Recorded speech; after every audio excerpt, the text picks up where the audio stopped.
Welcome to the Nomad Network, your first stop for complete and comprehensive Chicago Bears football coverage. Dive deep into analyses, updates, and all things Bears. Subscribe to our YouTube channel today and never miss a beat.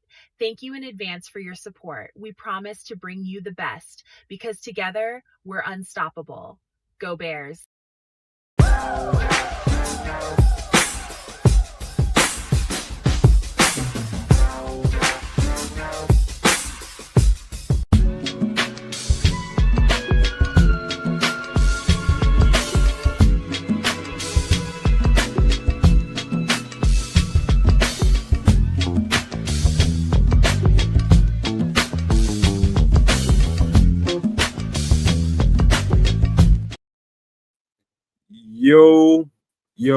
Yo, no maniac. Sorry about that mess up with the intro.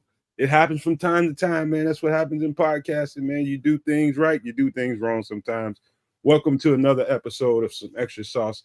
Got my besties with me. We about to roll this thing, talk about a whole bunch of Bear stuff because there's a lot going on, man. We got salary cap stuff to talk about, contract, all that kind of stuff going on with Jaylen Johnson. We got a potential, we got a workout that's coming this week for the Bears. I don't know. Yeah, it is this week. Sometime this week, we'll get a workout from a football player. We'll talk about him in a little bit. Plus some updated roster stuff that's going on. We got a depth chart renewal that's out there, kids. If you don't mind pulling that up at some point, we'll at the Bears website. We'll see that updated depth chart. We'll talk about a bunch of that kind of stuff, plus some extra sauce commentary that we'll have about different topics, man. But this is about to be a fun show. Buckle up, you mother somethings, and have a good time, man. So let me pass it on to Canada. Throw this alley-oop to Canada and see what happens, man. Hey, man. We rocking hard this week, man. Just super flexed it up. Two drafts, back-to-back draft extravaganza right here on Kenza Canuck. Happy to have all you guys. A little bit of help from my guy Nomad and D Nice and Crooked Commish was with us. Man, shout out to Crooked Commish. He got a show going on. His fantasy show is going on right now as well at the Chicago Clubhouse. I would be on there with him tonight, except, hey, man, we doing some extra sauce. That's what we do on a Wednesday. So welcome one and all. Thanks for joining us. Give you guys a little bit of quick love before we get into the nitty-gritty. I see Kids Crimson was in here right away as per normal. Same with Levante Rogers. Shout out to both y'all. Who else is out there? FFG's holding it down with us tonight. Black Diamond's rolling with us tonight. Liberty's Outlook is with us tonight. Who else is out there, man? Anybody else? Joseph Archer's kicking it with us. Calvin C just jumped in. Hey, man. We're going to do it like we always do. Throw it to my guy, Triple R, underneath me. What it do, my brother? Coolin'. Big up to all the Bears fans out there. It's Wednesday. Who knew? It's extra sauce night. And we are Wednesday, Thursday, Friday, Saturday, Sunday. One hand of fingers and the thumb, if you count the thumb as a digit, but all 5 digits away from game day, baby. And so, yeah, it's a lot of goings on and last minute stuff, and I'm hyped, but I'm calm. I got high expectations, but low expectations, and I want blood and all kinds of mayhem on the field, but I want calm and cool. I want it all. I want the season to start. I want these scant 5 days to be gone, and Monday Night Football, here we come. Bear down. Let's go Bears. FGB. Go ahead. No. So I was very worried about Triple R today, you guys, because Triple R is never really late for anything, man. He's always on time for something. But the very last time I saw this fella, he was eating a gigantic ass bowl of macaroni and cheese, cut up hot dogs, and raw onions. And this is where the little sister was.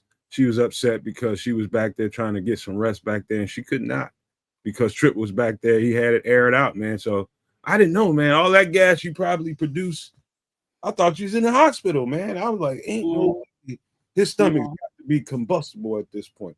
And so I was worried, bro. I ain't gonna lie to you. I was very worried. That sounded like a combustible meal, bro. Yeah, well, not everyone's constitution is made for such substance. such sustenance. But I'm good, and sometimes I ain't gonna lie, you do what you got to do, and you expel the former meal that has been digested, and the odor just kind of hangs there, and it spreads from room to room and just hangs there, and it's like, oh Lord, and it's offensive to myself, and I made it, so that's quite offensive.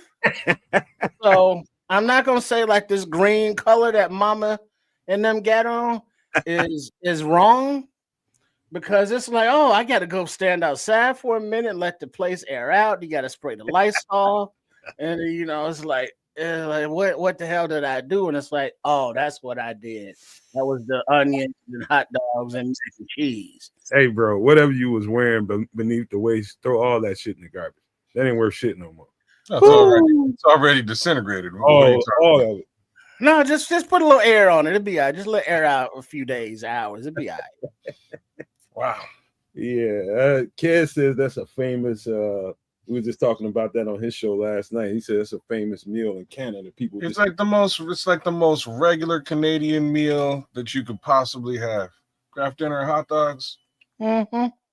Man, if you got it, like them days when I was living and when I first moved out, you know what I'm saying? That was basically what you eat, man. That's like $6 you eat for a week. Yeah. And like if you get tired of mac and cheese and you want to get jiggy with it, you get you some baked beans, and then you make beanie weenies.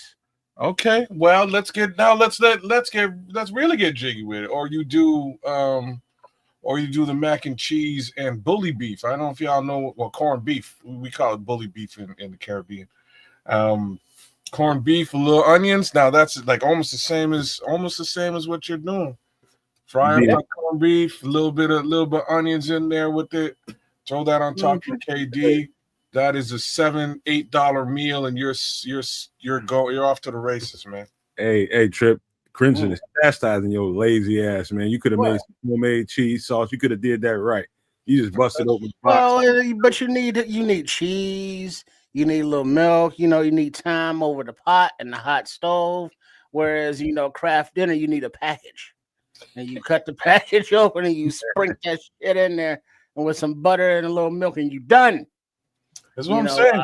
If you have no skills, like you're a skilled chef, man. I'll give you your props. But if you have no skills and you got like $5, that's it, man. $5. Kraft dinner, some hot dogs, Kraft dinner, some corned beef, Kraft dinner, and some tuna. The real talk though, Kraft dinner and the tuna is dope. You would see now if we want to go there, if you want to put the tuna in the Kraft dinner, you got to add a can of green peas. Oh, you can do that. Okay, all right. You know what's up. You know what I mean? You know what I mean? Yeah, you know what I mean? I do. Yeah, you do. I do. That's where you get the veggies, you get the protein and the starch all in one pot. Hey, Crimson says you got a she says you got a cheese stash somewhere. Well, but that's the thing though. Cheese is so delicious when you're trying not to eat a little something, but you want a little munch on. It's like you go in there and cut you off a little hunk of cheese. You know what I'm saying? Ice cold. Ain't got to make no sauce. Ain't got to heat it up. Ain't got to grill it. Ain't got to do nothing. You know what I mean? But then it's like, then it's like you want a little cheese differently. Well, let me go ahead and throw down a grilled cheese sandwich. Well, let me throw it on the top of a fried egg and let it get all crispy. Or let me throw that cheese in a skillet and let it get all charred underneath, and put that hot dog in the middle and roll it up. Okay. So now the cheese hardens around the hot dog, and it's like a cheese bun. Hey, bro, I ain't gonna lie to you, man.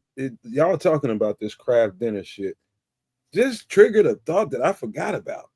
My sophomore year, man, I had a roommate, and we was down to nothing, man. It wasn't nothing in that house, bro. It was a box of 2 boxes of Kraft macaroni and cheese. That was it in the kitchen.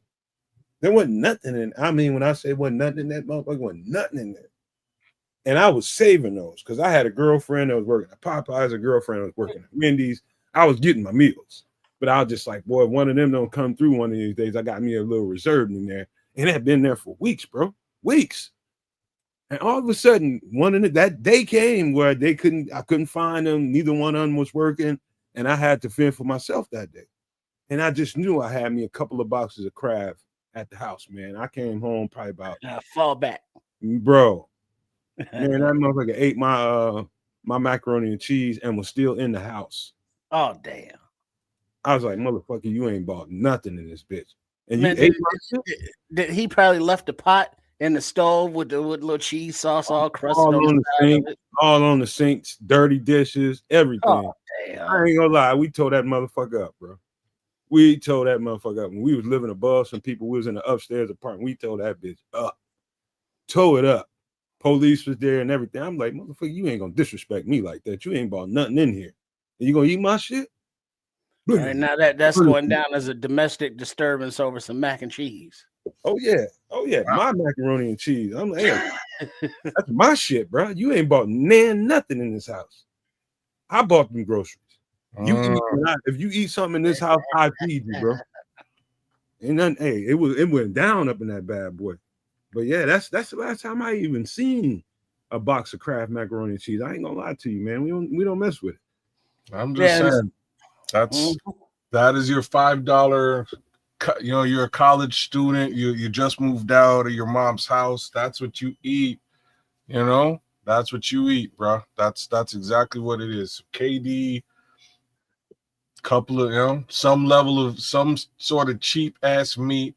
And those are the three that generally taste the best, and you're off to the races. Like I said, you used to eat that all the time.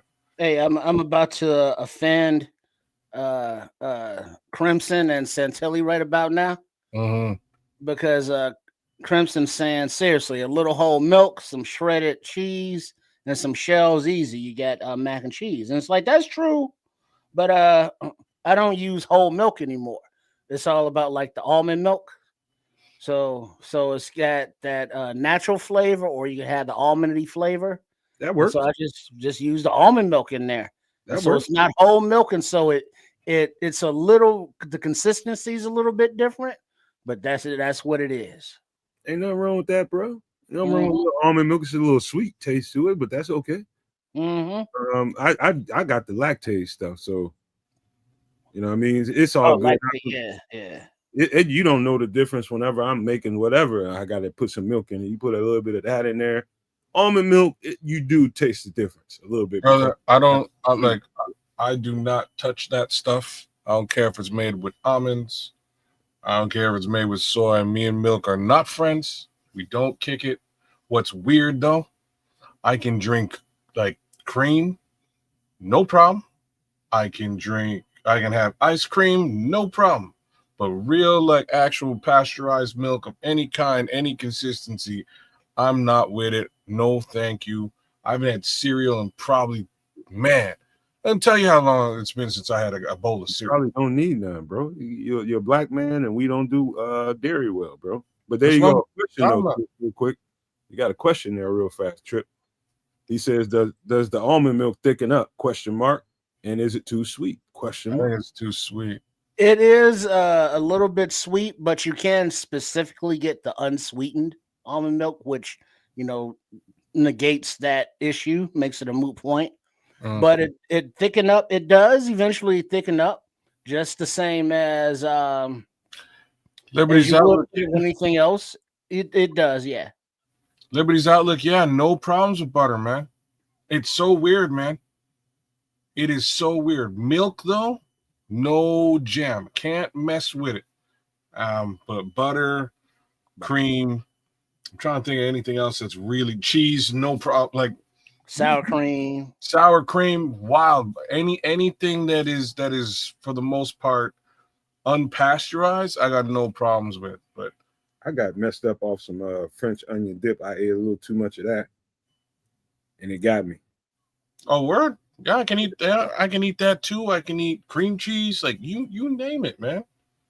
You name it. Just not milk. Me and milk are not friends, and I'm fine with it. That's just some black man shit. You got to go through. You learn that shit as a black man, what you can and can't do as far as there it goes, bro. It took me like them same days we were talking about, them days in my apartment early. I couldn't figure out what it was, and I just lived with it because I couldn't afford not to eat milk. It's just facts. I could. It was big, like them days, man. It was macaroni and cheese, tuna, tuna, corned beef, and cereal. That was basically what I'm eating just to get by during those early days in bachelorhood, man. Just getting my life going. I've never cooked with ghee, but that's a chef question, man. Yeah, man. What have you cooked with ghee? Triple R? Personally, no, I have not. Chef Trips, I don't know. What is he? Ghee, B-E. Who's Guy? Yeah. Who's Guy? He's a French guy. What Guy be doing? Sometimes he's called. Why we cooking him? Guy. We got a couple of chefs running around. I mean, what is? Is it like a butter? Is it a fat? What is it? I have no idea. Y'all blew me away talking about the what was y'all called? You was talking about what is ghee? Beef fat. That got me. I was just like, tallow, beef tallow. It's butter with its milk solids removed, resulting in rich flavor and high smoke points. Okay. So it's clarified butter. Hey, Leo, we're about to get to Bears football and like. Yeah. I'm sorry, Leo. A minute, bro. Sorry, Leo. About to get it. He said it's clarified butter. Yeah, it is because I've seen it before, and it does have like a yellow, buttery appearance, and I wasn't sure what it is, but it's also it's more prominent in Indian culture or Hindi culture. Yeah. What up, AK? Alan Kennedy up in here from CNG Podcast. Oh, there's Alan. What up? But yeah, you find it in Indian cuisine. I've never used it. Now that I understand what it is, I'm gonna have to give it a shot for. Now, I know Chef has fucked with clarified butter as well as roasted garlic clarified butter. Mm. And so, you roast a couple heads of garlic in a piece of foil for 45 minutes to an hour, whatever, what have you, till it's soft and mushy. And then you clarify the butter and throw that garlic up in there and then put that together and it comes out and it's delicious. All right. Let's because I think there's some people eager to get to this Bears conversation. We're gonna get some more of this extra sauce stuff in a little bit later on, man. But let's just jump right into it, man. How you been, fellas? Let's be quick and get this Bears conversation started. Man, I'm good. My fantasy teams look great. Superflex inaugural show was yesterday. Please come check me out. Give me a like, share, subscribe. We're rocking every Tuesday. Outside of that, I'm good. Let's talk Bears football. Trip, what about you? Yeah, I'm good. Sports Chicago style. Check out all the Bears content and the other lifestyle such stuff as well. Sports Chicago style. Let's go. So I'll say it real quick just to get it out of the way. This is just an announcement. By today, we was hoping to be able to put the website on display for you all so you all can go shopping. Here's the drawback. We're trying to find a workaround to get all the members, the No Maniacs, Super No Maniacs, whatever tier that you're in as a member, trying to figure out how to get you the discount. So basically, we're trying to figure out how to do that without having to have everybody give us their email, and then we can directly give it to you that way. There's one way to do it like that. And then we're just trying to find a workaround so that we don't have to be all in your business and getting your email. And that's a lot right there, trying to get everybody's email and then trying to get them the membership discount code and all that kind of stuff. That's a little bit of work. So that's the only thing that prevented us from doing the displaying the website today and having you guys go in there and do some shopping. It's that little part. So I want to just say openly, I really, really appreciate Kids and Trips. We spent the entire day. When I say those guys gave an entire day trying to make sure that website was right, we did work. There was all kinds of things that we had to do to that thing, man. And Chef Trips was pretty instrumental in guiding everything. And kids was doing the framework. I was doing the artwork. So it was a combination of all three of us, man. And we worked our ass off. But we will have that website up hopefully before the season starts, man. I think we will. And we're going to get you guys those discounts we promised you, man. So thank all the people that, you know, became members recently and all the people that's been down with the membership with us from day one. Thank all you guys, man. Keep it up. Keep grabbing those memberships. Just go to the channel, grab them. And I'm telling you guys, you're going to be thankful later on. But I just wanted to say that's the only piece of business that I wanted to put out there other than, you know, just watching the Bears, man, and watching what's going on. So the first thing we should talk about. So today, when I got up and when I opened up Twitter, kids in Triple R were having a whole podcast in my DM about, you know, so I'll tell you what, kids, let me just pass it to you, and you and Trips can go back and forth, volley back and forth about the whole situation with Jaylen Johnson's contract and them freeing up $8 million to possibly do something with it. We'll get to the player that they're looking at right now, but a little later. But right now, let's talk about that whole thing with Jaylen Johnson's contract. Talk like y'all were talking in the DM. Okay. Yeah. So start things off. So Jaylen Johnson has had his contract restructured. What's up, Bruja? But yeah, he's had his contract restructured. It kind of looks like they were able to free up about $8 million on top of the one and change they had over and above on the cap. So me and Trips started sort of chopping it up in that respect, trying to, you know, take a bit of a deeper look at the whole thing. Right off the bat, you have to speculate that this is done for a reason. And we'll get into that. I'll also say that Jaylen Johnson, all of us, like, suddenly was so much more forthwith with respect to his injury, and this kind of came about very recently. He said that this had nothing to do with his injury. You know, this was not a holdout. His time away from the team, he was definitely injured. It's a groin injury, and that's what he's been suffering from. But suddenly, you know, he's back on the field. And his contract's a bit restructured, so it sounds like they gave him some money up front. That's really what it sounds like for the most part. With that as it stands, Trip, do you think that they restructured this for, you know, to potentially bring another player onto the team? And if so, what position group do you think they're looking at? Well, before we get into specifics, Sure. I don't know, because they said that now with this restructuring that the team is like $1.3 million in the black. So, I mean, that's not, you know, ain't no money to sign nobody, you know, like that. That's just money to go into the season with. Oh, wow. And so, yeah, big up to Crimson, gifting the Nomad Network 10 memberships. That's what's up. Everybody, please, to all those people that he just gifted those memberships to, thank you so much, Crimson, man. You the boss for that shit. That's all wild. He just gifted those memberships to, please thank that man and say, hey, be grateful and say thank you to him, man, because he didn't have to do that. That's just how much he loves the community. He's king. He's king, one of the kings of the wrench mob, man. And that's what he does, man. So shout out to Crimson for that, man. We love you for that, bro. Man, Crimson, big ups to you, man. That's awesome. Sharing the wealth, paying it forward. For those of you who just received a fantastic gift, big up Crimson in the chat. Give him a little bit of love for sure. He deserves it.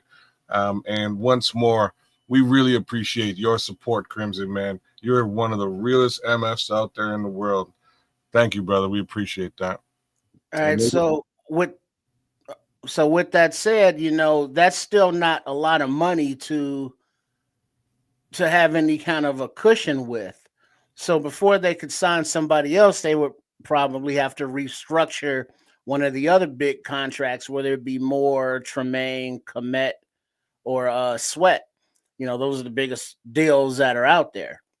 But I'm pretty sure that within these deals, you know, there's written, if we want to free up cap space in this year, we can go with option A, B, or C. And now with Jaylen, they've done that But now another layer to that, it also makes that contract easier to be traded because the guaranteed money has, so much of it has already been paid up front. I'm not saying that they're going to trade him. It just makes those deals a little more enticing because you know what the price is. Even though nowadays these guys will walk and demand trades and all this fun stuff. But the only thing before I hand it back off to Nomad is the thing that I didn't want to really consider with Jaylen when they said soft tissue injury.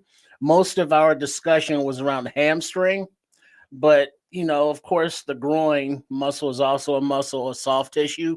But with Jaylen's struggles with his battle and proclivities in the sexual arena, a lot of that takes place with the groin. So it's like, oh damn, did get the boy relapse and do a little something a little extra with it with his thing. And it's like, oh, what did he do? And it's like my mind went there. My mind went there. I know, my mind went there. And I didn't want it. That's because how you wired, man. I know. Holy shit. All you got to do is say groin. It's like, oh, what's he doing with his groin? Wait, he has, oh, no, not the groin. Bro. He was doing some freaky shit and he got himself hurt. And then he went out there on the practice field like, ow. Enter the scrolls, man. Jaylen Johnson freaked himself out of training camp. All that man had to say was a groin. And that's what Chris Ryan goes, man. Too funny, man. He's a 69 guy. But whatever the case may be, he's not on the injured reserve list, which is the most important thing. And so his stamina will be in question for game one, and his ability to, actually get out there and run game speed. He has not done that yet. He's run practice speed as much as possible. They haven't been trying to push it. But with that groin, you got to stretch it out a little something when you out there running in coverage. Man, set your nasty ass up, man. So, I mean, this is something that I would prefer that if he's not 100%, that they sit him down and let him, keep recouping throughout instead of playing week one and pushing through it. Because if he re-injures it or aggravates it, that's a season kind of thing, season-long kind of thing. All somebody had to say was growing. God forbid we mentioned pubic hair or some shit like that. Where are we going here? Pubic hair? What is this, the 70s? Where are we going? Go ahead, kid. How do we get there? You gotta stop him right now. Is he gonna go off? We went groin, not crotch, right? So, anyways, so as far as contract is concerned, I'm kind of looking at it now. Under normal pretenses, there was a potential out for Jaylen Johnson, for the Chicago Bears and Jaylen Johnson in 2026. There's basically $18 million in dead cap spread around. So it sounds to me like he's received $8 million in bonus, which would then come out of the 2026 salary that's pushed forward. So what that really means, where I'm getting to, is that means he's with us in 2026. No two ways about it. They can't cut him. They don't have the same out that they would have had. Jaylen Johnson will be a Chicago Bear in 2026 for sure, unless again they trade the remainder of the contract, just like Triple R was saying. If it's in a grander trade, they could trade the remainder of the contract, which would be less heavy for another team to assume. So that's kind of how the contract falls out. There's still roughly $50 million. Sorry, let me deduct the $42 million left on his contract over the course, between now and 2027. So again, I expect him to be around. To me, that's a good thing. But the real question of me and Triple R were sort of batting back and forth was actually, which one of those guys would you potentially extend and or push the money for? Like, when I say extend, it means you're definitely gonna eat that cash next year, and that player is definitely gonna be here next year, unless it's in the case scenario of a grander trade. The players in question really who could potentially be restructured are these players. And Tripp just went through them. Montez Sweat, Tremaine Edmonds, Cole Kmet, DJ Moore. Anyone else? All of whom, we'll talk about this whole captains thing. I think that's crazy as shit, but that's interesting. None of them are captains, but I tell you what I think. I think there's three things that could be going on. One is just cap gymnastics that the accountant needs to do to make sure they need to be where they are, to have working capital in case they want to make a move, during the season. Or it could be something that they're trying to get somebody right now. That's a possibility too. Well, sure, and I mean that's sort of the obvious statement. But it's a movable contract easier now too. But out of those guys I just listed, which one would you approach with an extension or restructure? Because again, what that means is that guy will be here in 2026 unless his entire contract is traded.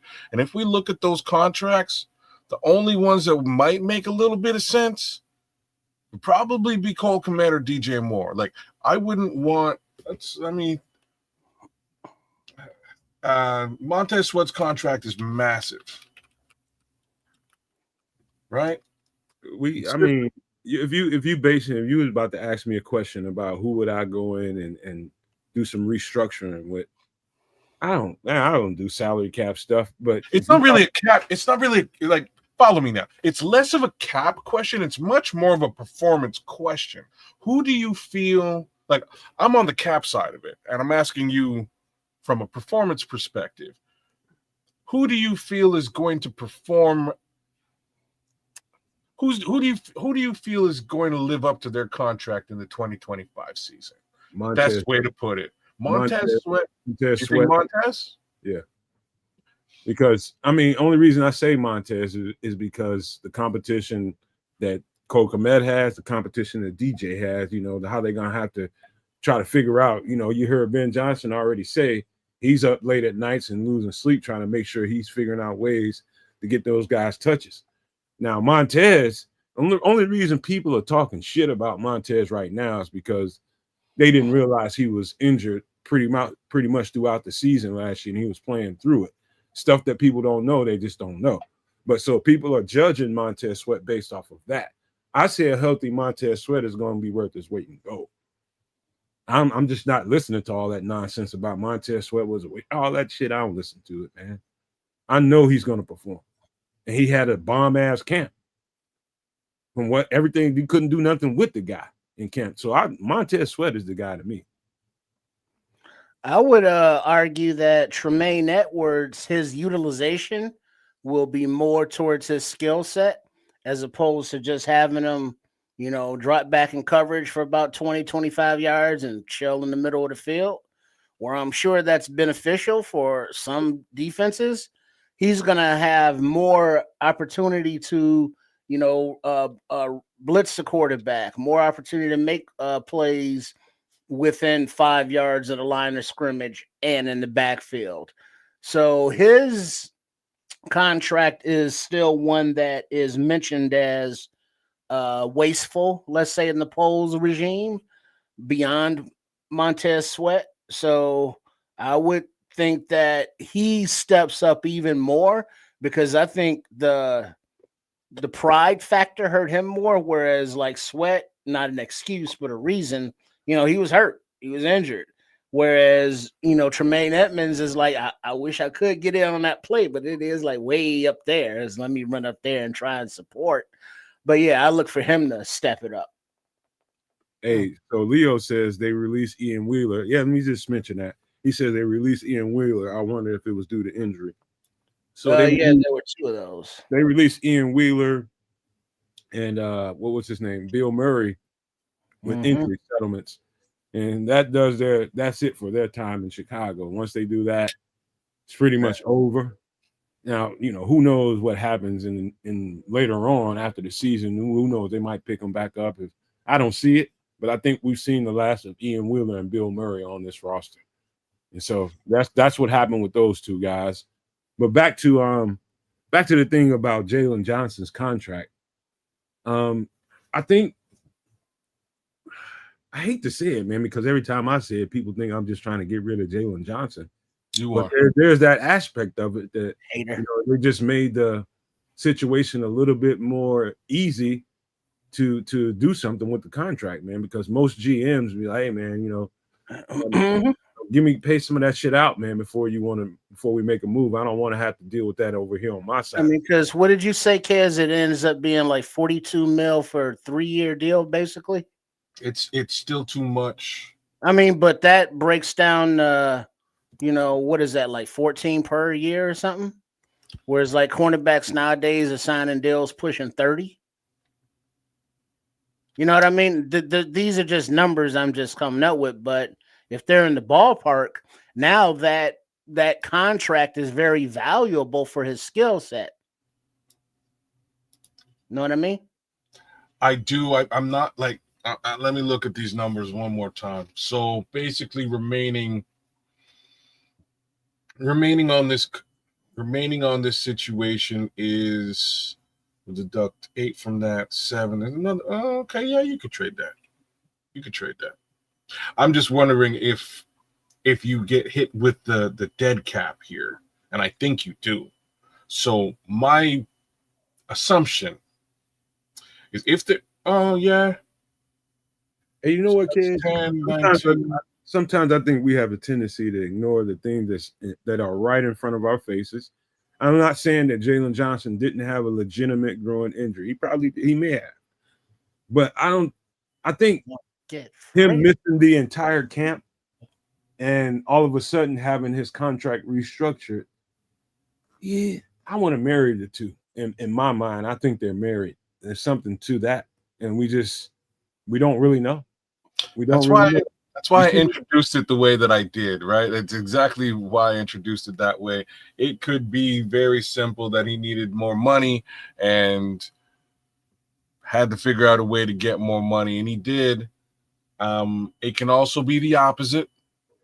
And when I mean the opposite, if Ian Wheeler just left the team with an injury designation, along with Bill Murray leaving the team with an injury designation, they may be looking to actually do something at the running back position, right? They may be looking to do something with respect to that.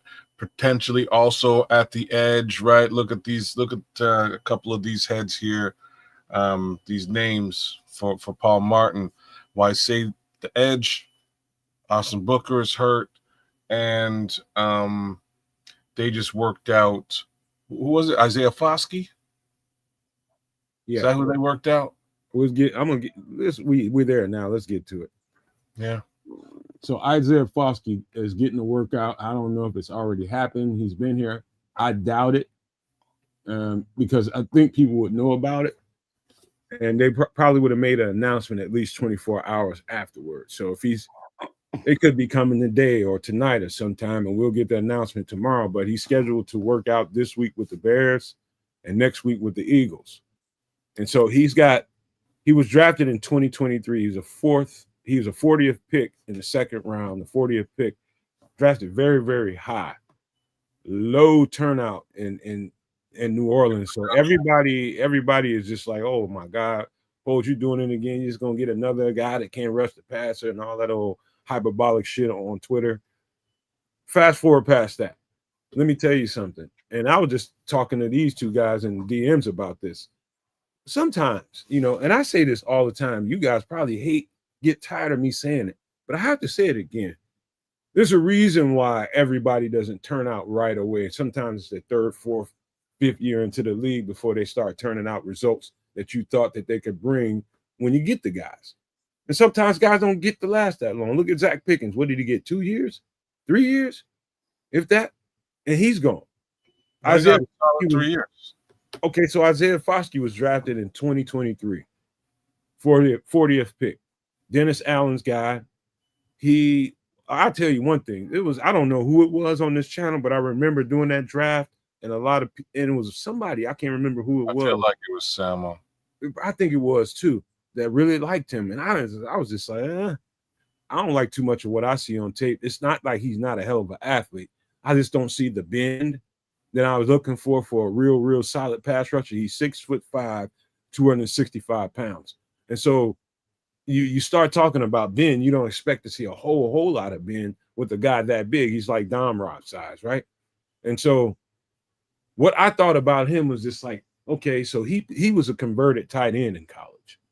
And so pretty much what we saw on tape that last year of him in college was, I don't know how many years he played defensive end, but he hasn't been there that long. So you're basically looking at almost a Dom Rob situation, a guy that's converted to defensive end and learn how to play the position. Gets drafted at 40th overall to the Saints. Dennis Allen starts working with him. I'm sure if Dennis Allen was still on that team, Isaiah Foskey would still be on that roster. But Dennis Allen is not coaching that team no more. They're turning that roster over a little bit, and Isaiah Foskey's out there in the wind. I think, and this is just me trying to have confidence in our defensive coordinator, if we pick up that football player, I'm confident that Dennis Allen sees something in him that he's probably thinking that guy just needs a little more time with these coaches. We'll get him where he needs to be. That's just what I think. He did absolutely nothing in New Orleans. But that doesn't mean anything to me because I know a lot of these guys, the trajectory isn't just linear with them. It takes some time. And so I think the fans are less patient than the coaches are. They know what they're doing. So if they sign Isaiah Foskey kids and trips, I know that Dennis Allen knows what he's doing. Well, I agree with the latter part. I'm just looking, as I commented in our chat, I'm looking for burgers, not sliders. The reality is Isaiah Foskey sounds like much more of a developmental talent than anything else, which ain't terrible.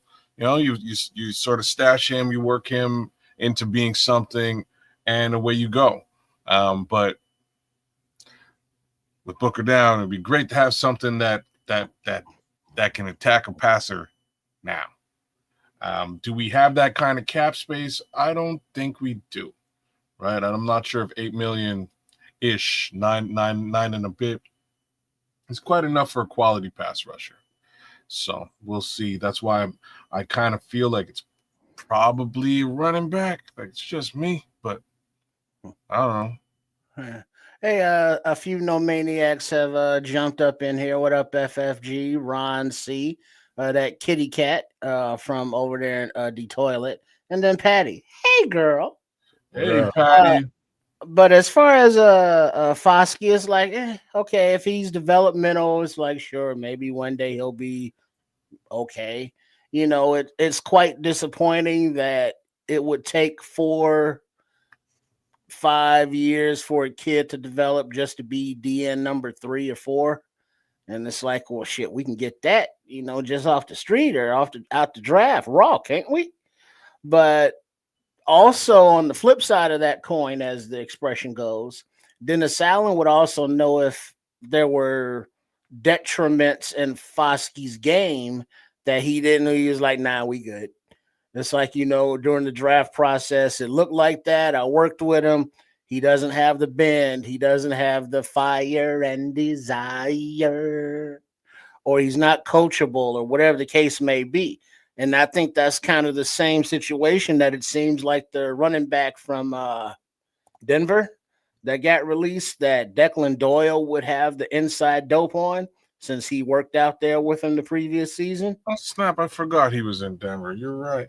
And, and so I'm sure if he was available and Declan Doyle's like looking at this running back room is like, hey, this kid that I worked with got these traits that would be beneficial to this team and this offense. I'm sure the kid would be here. What's that? He's talking about Austin Audric Estime, who's since been scooped up by a certain Super Bowl champion Philadelphia Eagles squad. He won't last there. He'll be out on the street again soon. No chance. Yeah, but the thing is, if there was something about him, I think he would be here because Declan would be like, hey, Ben Johnson, we could use that kid in this offense. And then they would go on, hey, Ryan Poles, we need to get this free agent, young guy on the street who's available, bring him in. They didn't. So is it something that that they know, and that it's like, yeah, we don't need to bring in that kid at running back? Or is it one of those things that it'll take place after the first week where they can, start making moves against like the next year's cap or whatever the business side of it is?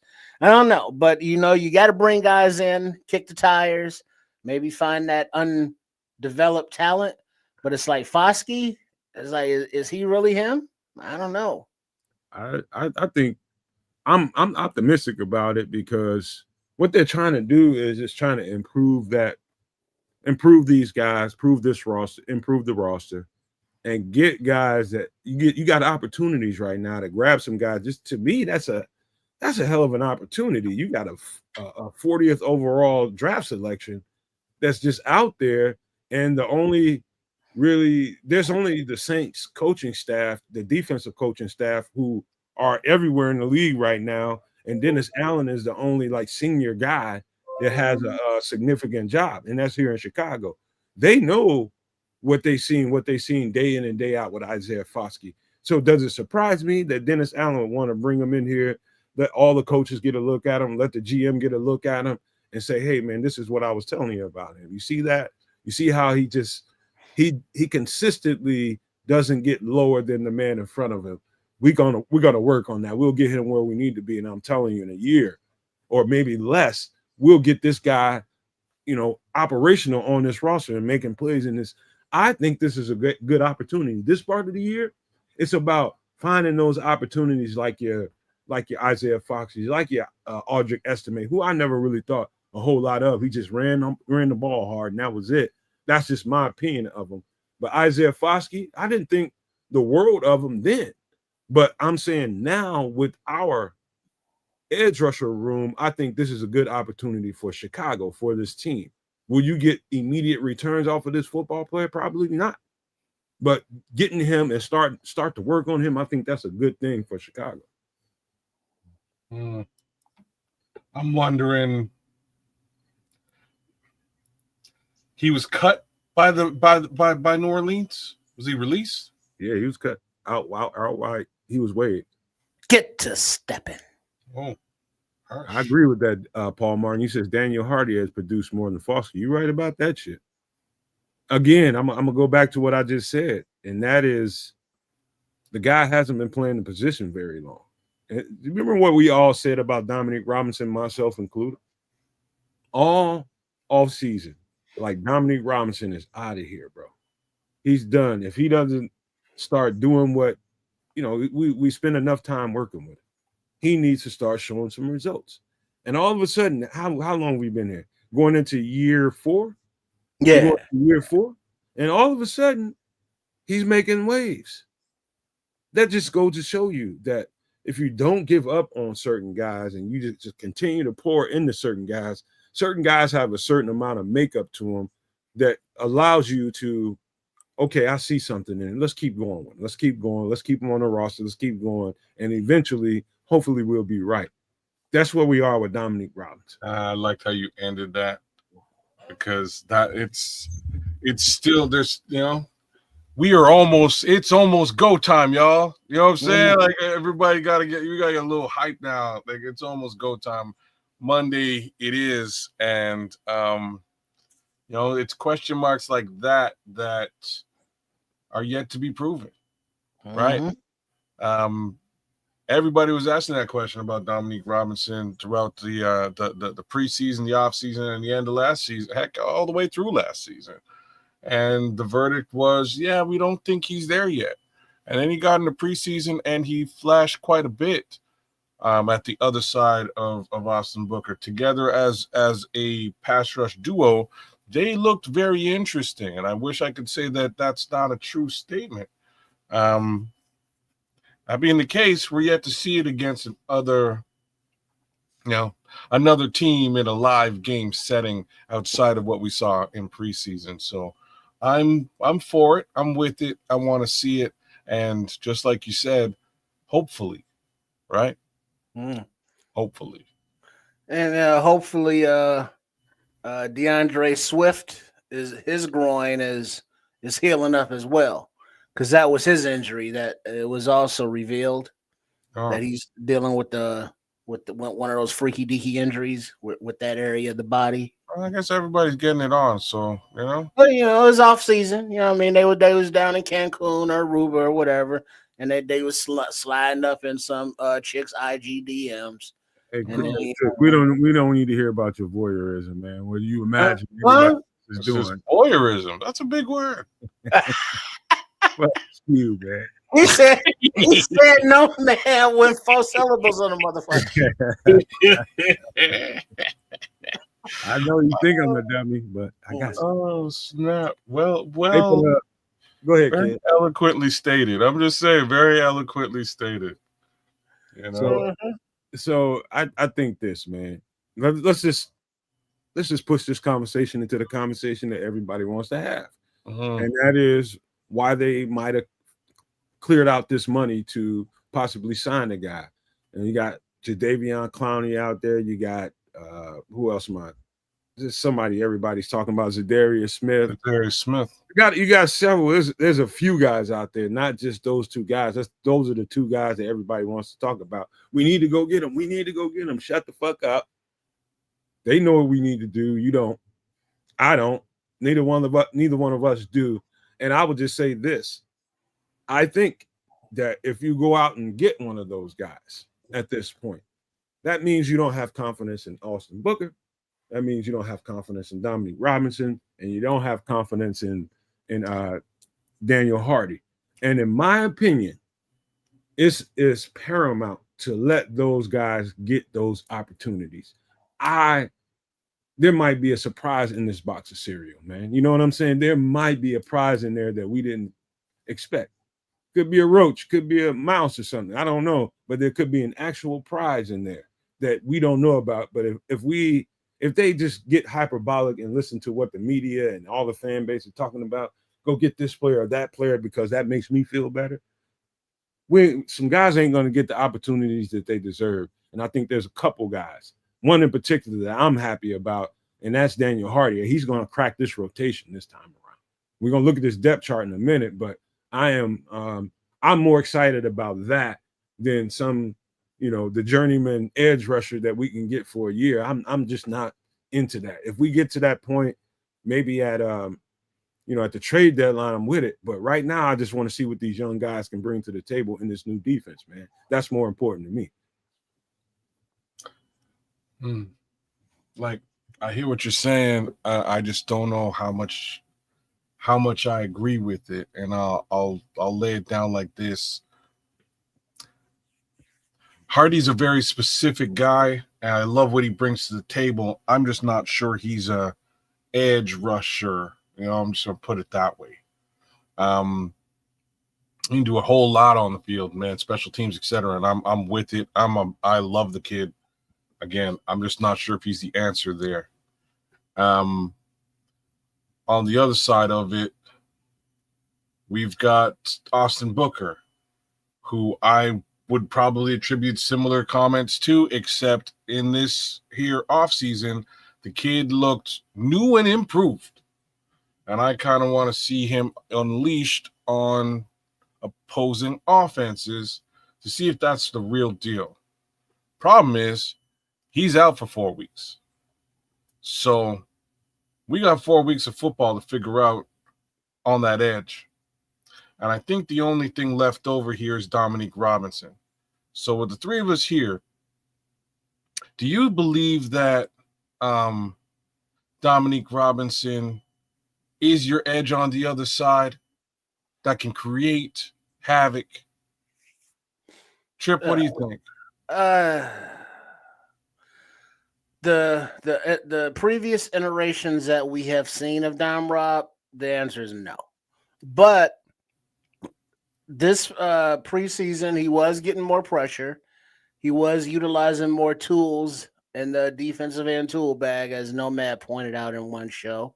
And he also made the damn roster. What did I point out? That Dom Rob was utilizing more defensive end tools. Position-specific tools. A little less than he was, just concentrating on 1 or 2. Yeah. And so he made the roster. So They see something, Dennis Allen sees something that they like. So I'm not going to say, well, no. But from what we've seen, the answer is no. What we haven't seen is to be determined. But I mean, so far, Don Rob's been like that box of cereal that somebody left on the counter and didn't fold the bag up and shit, and roaches all up in there, or it just got left on the counter and somebody turned out the lights for like 2 minutes, and that was just enough for all the roaches to come in and be like, "Oh shit, look at what we done found," and then they try to fold it back up. And then when you open it, you got your mouth tasted. You got some cereal, you got the milk out, you got the bowl, and you pour it, and there's critters in it. Like cucarachas, like a son bitch. So, and like that's what Don Rob has been. You know, what he can be, I don't know. But Clowney, hasn't been the answer, and not Clowney, the other one, Za'Darius Smith. He, the veteran, he has, agency as well into where he goes. It's just not like, hey, Ryan Poles is on the phone, I'm moving all my shit to Chicago. He can say, nah, I don't want to play there. He can say, I want to play for the Eagles or the Bills or a Super Bowl contending team because he's a veteran. He's earned that right to do it. So just because he's a free agent does not mean automatically if Ryan Poles calls, he would be a Bear. So, it takes two to tango, and the parties have to be interested. They got to want to play here. The coaching staff got to want him here. And so it's a whole thing. And if Clowney and Smith are here, it's like, well, we got to get these guys. Then, like, we really don't because we don't need them that bad. So let me mention what the Bishop says. Bishop says, per the CBA, if the Bears sign anyone after game one, that contract is week to week instead of a guarantee for the season. That's interesting. Something I didn't know. Me neither. That's so timing. That's basically saying timing is important on whatever move you do at this point. And so if you do it before game one, you're pretty much locked in for the season. But if you wait to after game one, you got some options there, is what he's saying there. Week to week. That's something I didn't know. Nuance in the CBA that I wasn't aware of. Good one, man. Bishop, that was a great one. Yeah, that's a lot of money right there. And absolutely. So it's like, yeah, we're gonna go into week one with what we got, and then we can, do these weekly piecemeal contracts as necessary. Well, it is a very that's so key. That's very key information because it would explain why they haven't pulled the trigger on any of these things. They can go into week one and sort of test the waters and see, what do we have? Can we get to the quarterback? If you can, great. You don't need to go and pull that trigger. If you can't, you can bring somebody in for 3 weeks, let them go when Austin Booker's back. Right? So that's one way of looking at this whole situation. Test driving some motherfuckers, huh? Why not? Well, not even test driving, just rent. You're just renting. You know what I mean? Short-term rental. That's not even rent. That's leasing. Yeah, that's a lease. Well, I mean, but if you're those players, it's like you happy to get that little lease check. Oh, yeah. With the option and opportunity to get more. Oh, yeah. Because if you out on the street by then, it's like, unless you go into the right situation or injuries, you're playing check to check, and unless you get it's like, all right, we're going to sign you for the rest of the year kind of thing. And that's what they're, looking for at that point. The business side of it. That's very interesting. Here's the thing, man. I think this should be what I'm about to say right now. I'm going to try to put this in the perspective of GM getting new coaching staff, offense and defense coordinators. We've given them quite a bit, right? When you say Ryan Poles gave them quite a bit for this season, this training camp, and they worked the dog shit out of those guys, and they got a good look at some guys that they've never seen before, some guys that we had on the roster, some guys that they suggested that Ryan Poles went and got, some free agents, and all this kind of stuff on both sides of the ball. But since we're talking about the defense, let me talk about this. Dennis Allen has gotten quite a few pieces too. You know, he's got some pieces out there. You know, most noteworthy is Grady Jarrett. But some of those other pieces out there, the Nick McLeods of the world, some of those guys that he got since he's been here. What I think the rational coaching staff would be and the rational GM would be like is, let's see what happens in the first game or so. Let's see. If you got confidence in these guys, put them on the grass. Let's see what they do when given their opportunities. If you're in that space, that's kind of a conundrum when you listen to the fan base and the media. Oh, we need this, we need that. You got to go get this, you got to go get that. When they're inside that building looking at these guys, whether it's in front of the media, whether it's in the Walter Payton Center, they're getting extended views of these guys. What I'm trying to say is maybe we should trust what they're doing inside that building and whatever decisions that they're making, be okay with it. I'm saying let these guys get on the grass first. Guys like Daniel Hardy just need opportunity, in my opinion. Let's see. You use the T word. What I Trust? Man. Trust. Stone Cold Steve Austin has a saying, man. It goes a little something like this. Don't trust anybody. That's how the saying goes. And it's a saying that is very it's very poignant with respect to Bears fandom, because we put a lot of trust in these coaches and this organization, and we again are not paid people doing the GM job, doing the coaching job, doing the scouting job. We're just fans, and that trust is always front face and center.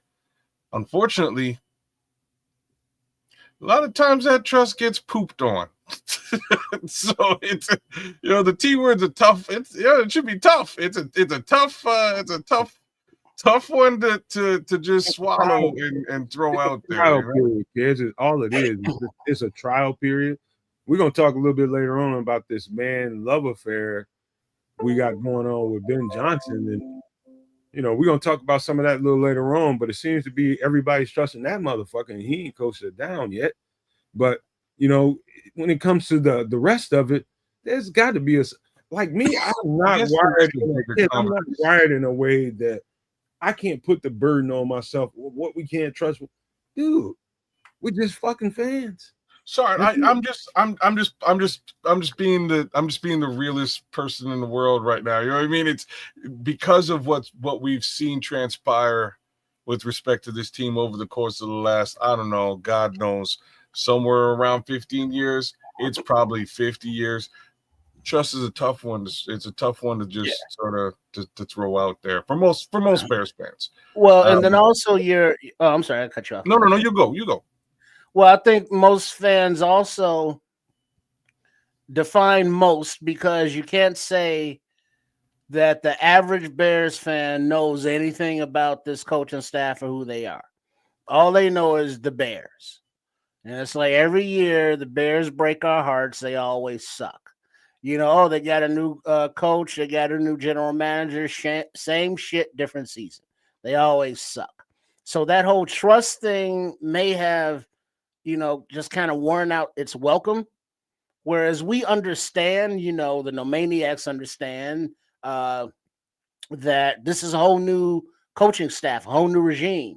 They got to build trust, man. And right. That's where we are. They got to build trust right now. So they're coming in fresh. Yeah. But many of the fan base are not allowing them to come in fresh.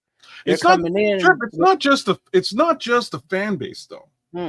And that's like, we're in a really interesting part of this of tonight's episode. Give us a like, share, subscribe. And why I'm saying that is that I don't know if you guys have sort of noticed the narrative around Caleb Williams. I know we're talking really about other things, but trust is important, man. And I feel that the kid is getting a very negative look from the media across the board.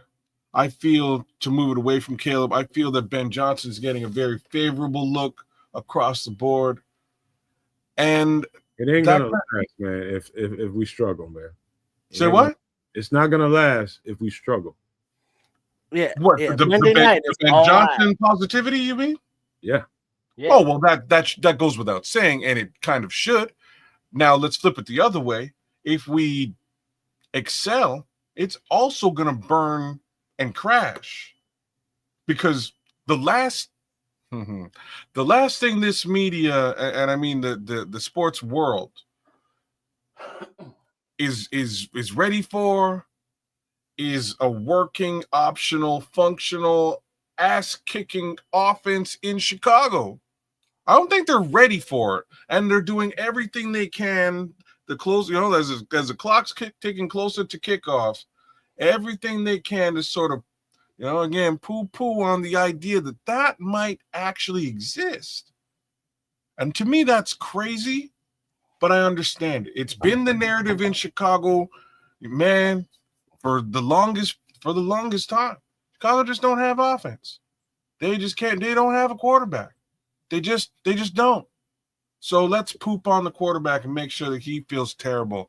And one of the interesting things to come out this week was Roma Dunze on the St. Brown brothers. I knew somebody was going to bring that up. I have not seen it, kids. I've just seen little clips. That's it.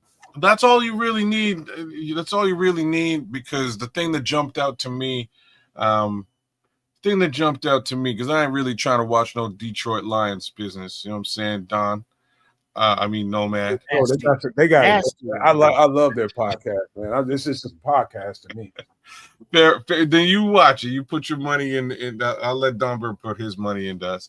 So on the flip side, all that really jumped out to me was the conversation around Caleb Williams, and even Amon-Ra St. Brown was like, you know what? Media's stupid for all that. Like, that don't even make any sense. Let the kid do his thing and show out. All we're hearing is how the media feels about it. And the season hasn't even started yet. He's played 1 year in the NFL under what might be probably the worst coach he could have possibly played for. So give the kid a break. Let him do, who is everybody out there talking about Bryce Young? No. You know what I'm saying? You know what I mean? Ain't nobody out there talking about no Bryce Young and how he's not going to be the guy, et cetera, et cetera. But we're hearing every day that somehow Caleb Williams is not going to be the guy. Hey, you can't. Well, this is where the trust comes in, because I think it's kind of earned.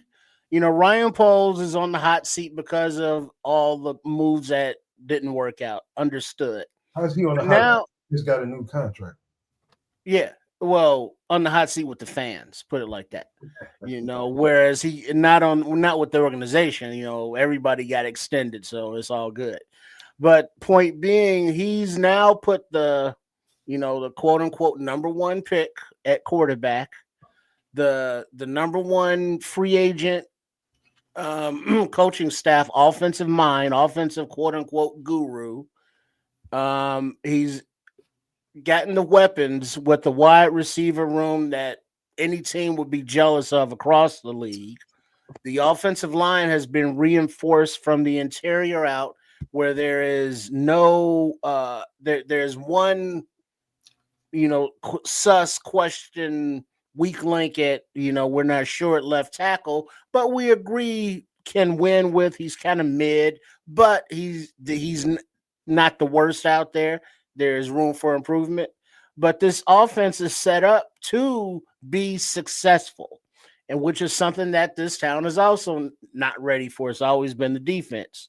So if the offense can at least look competent and professional on Monday night, with all eyes watching, and we know the history of Bears and the bright lights, it don't always work out.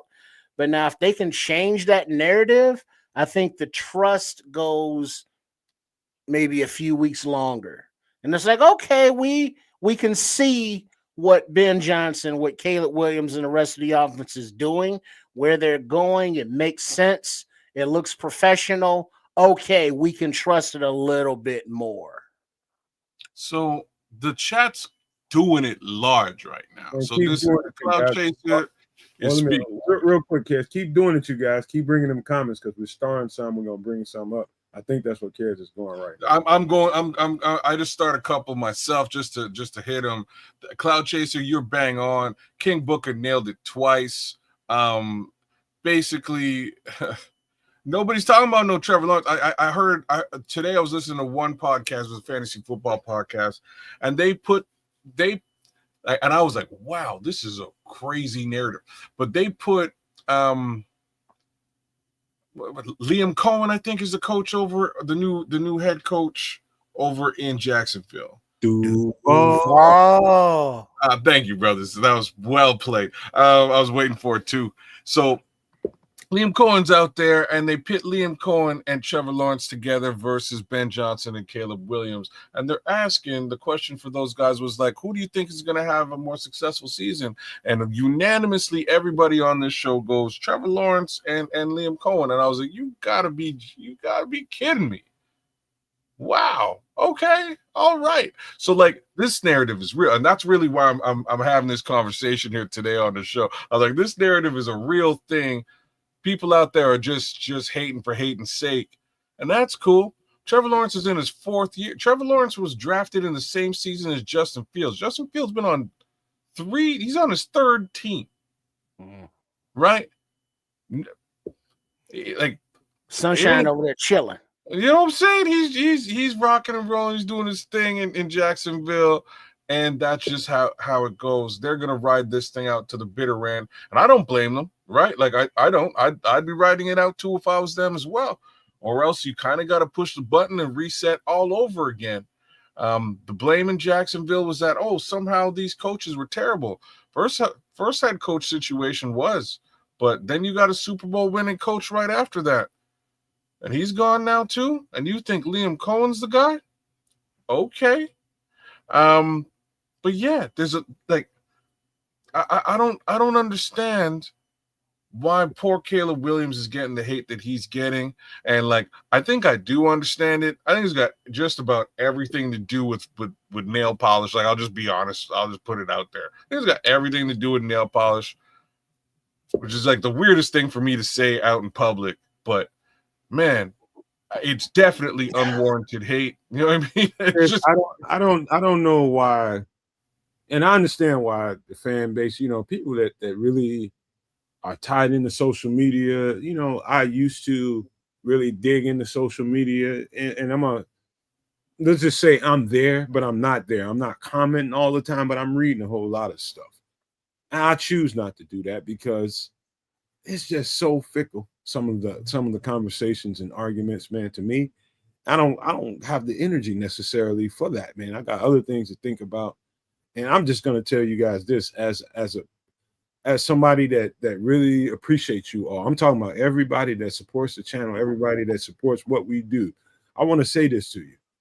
There's nothing you can do. That genie is out of the bottle. As far as all the criticism for Caleb Williams, this comes with the territory now. It's there. Ain't no sense in him and Han about it. It's what it is now.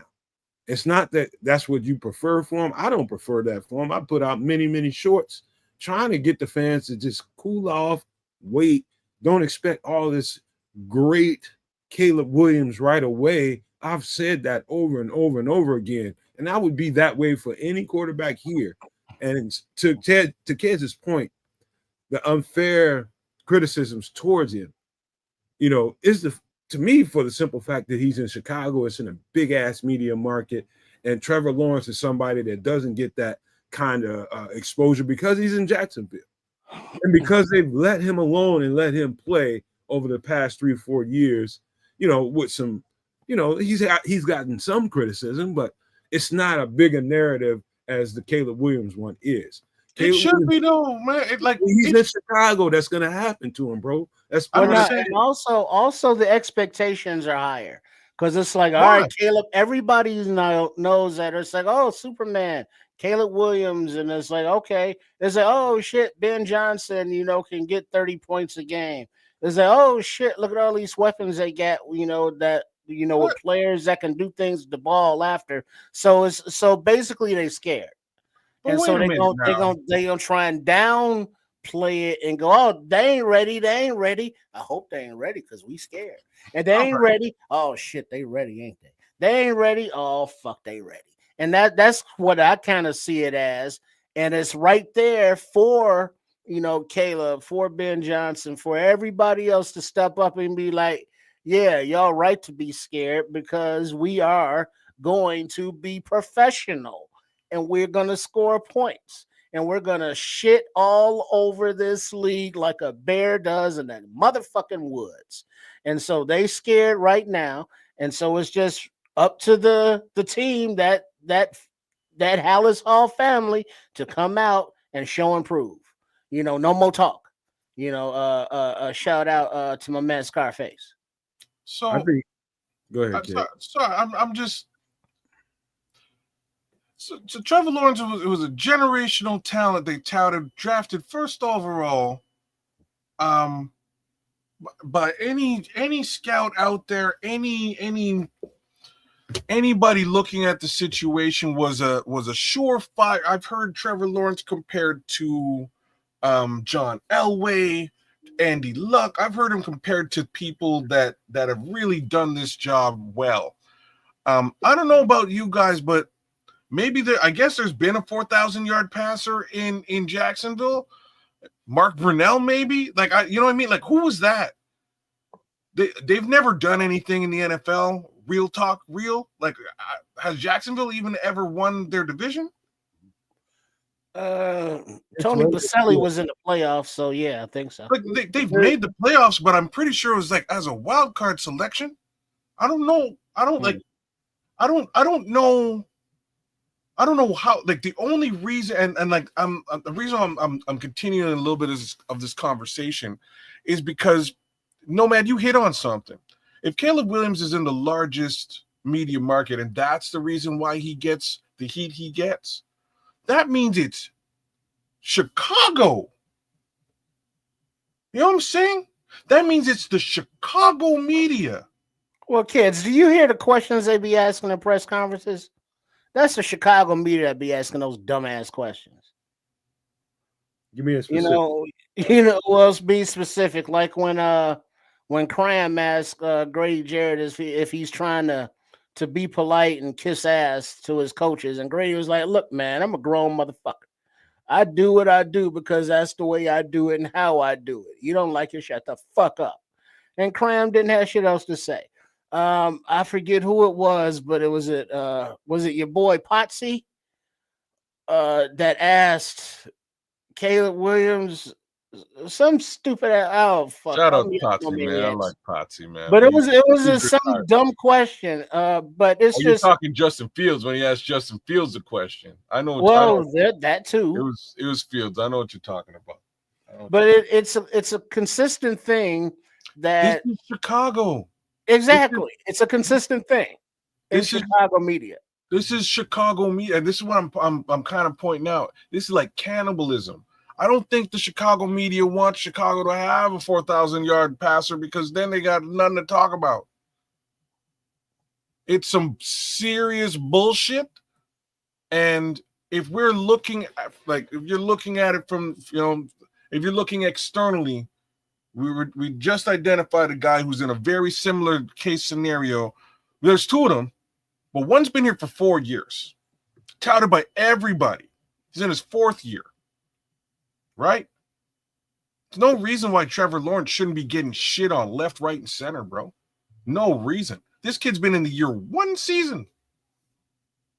Bryce Young been in the in the league 2 seasons.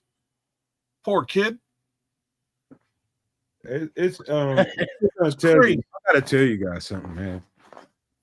The thing about what I had to learn to understand, I was always we were all on the outside looking in at one point or time. We were just loving the Chicago Bears. We were, and everybody here as well, man. This community and us here hosting this podcast, we were all on the outside looking in. And here's the thing: now we have a voice. What do you do with that voice? And what some people that have a voice in this media ecosystem, what they do with it is they gin you up. They gin you up. just to let you down at some point. They are really, really good at that.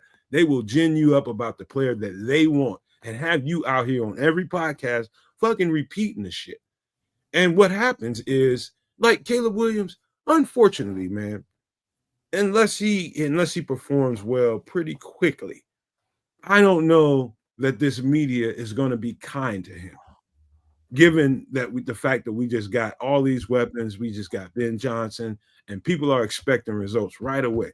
And so I'm telling you guys right now, if Caleb struggles early and some things happen, I'm telling you, the media is not going to give him Trevor Lawrence kind of leeway. Not here in Chicago.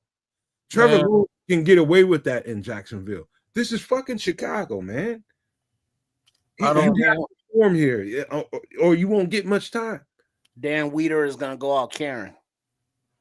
Dan Weeder, like I'm looking at, I'm looking at King Booker's comment here, and he's saying Weeder don't want the team to be good because he'll lose his job because he'll have to say good stuff about the team, and like, even if that, like, Dan Weeder just got he just switched jobs. He got a great job now. He got another job. He can, by all stretch of the imagination, be positive. Odds are they're not going to fire him tomorrow. He just got a new gig. So, I don't know what it is, but there has to be there, and this, I think it starts with the fans. I think there has to be another. Let me phrase it like this: we all just gotta get behind the kid, man.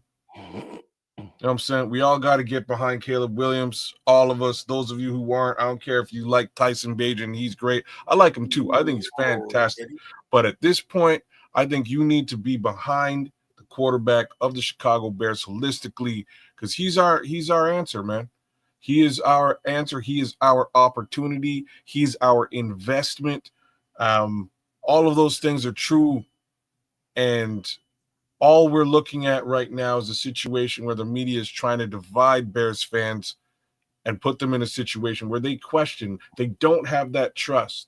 So I'm going to say to all y'all right now, on extra sauce, I believe in Caleb Williams. I believe in Ben Johnson.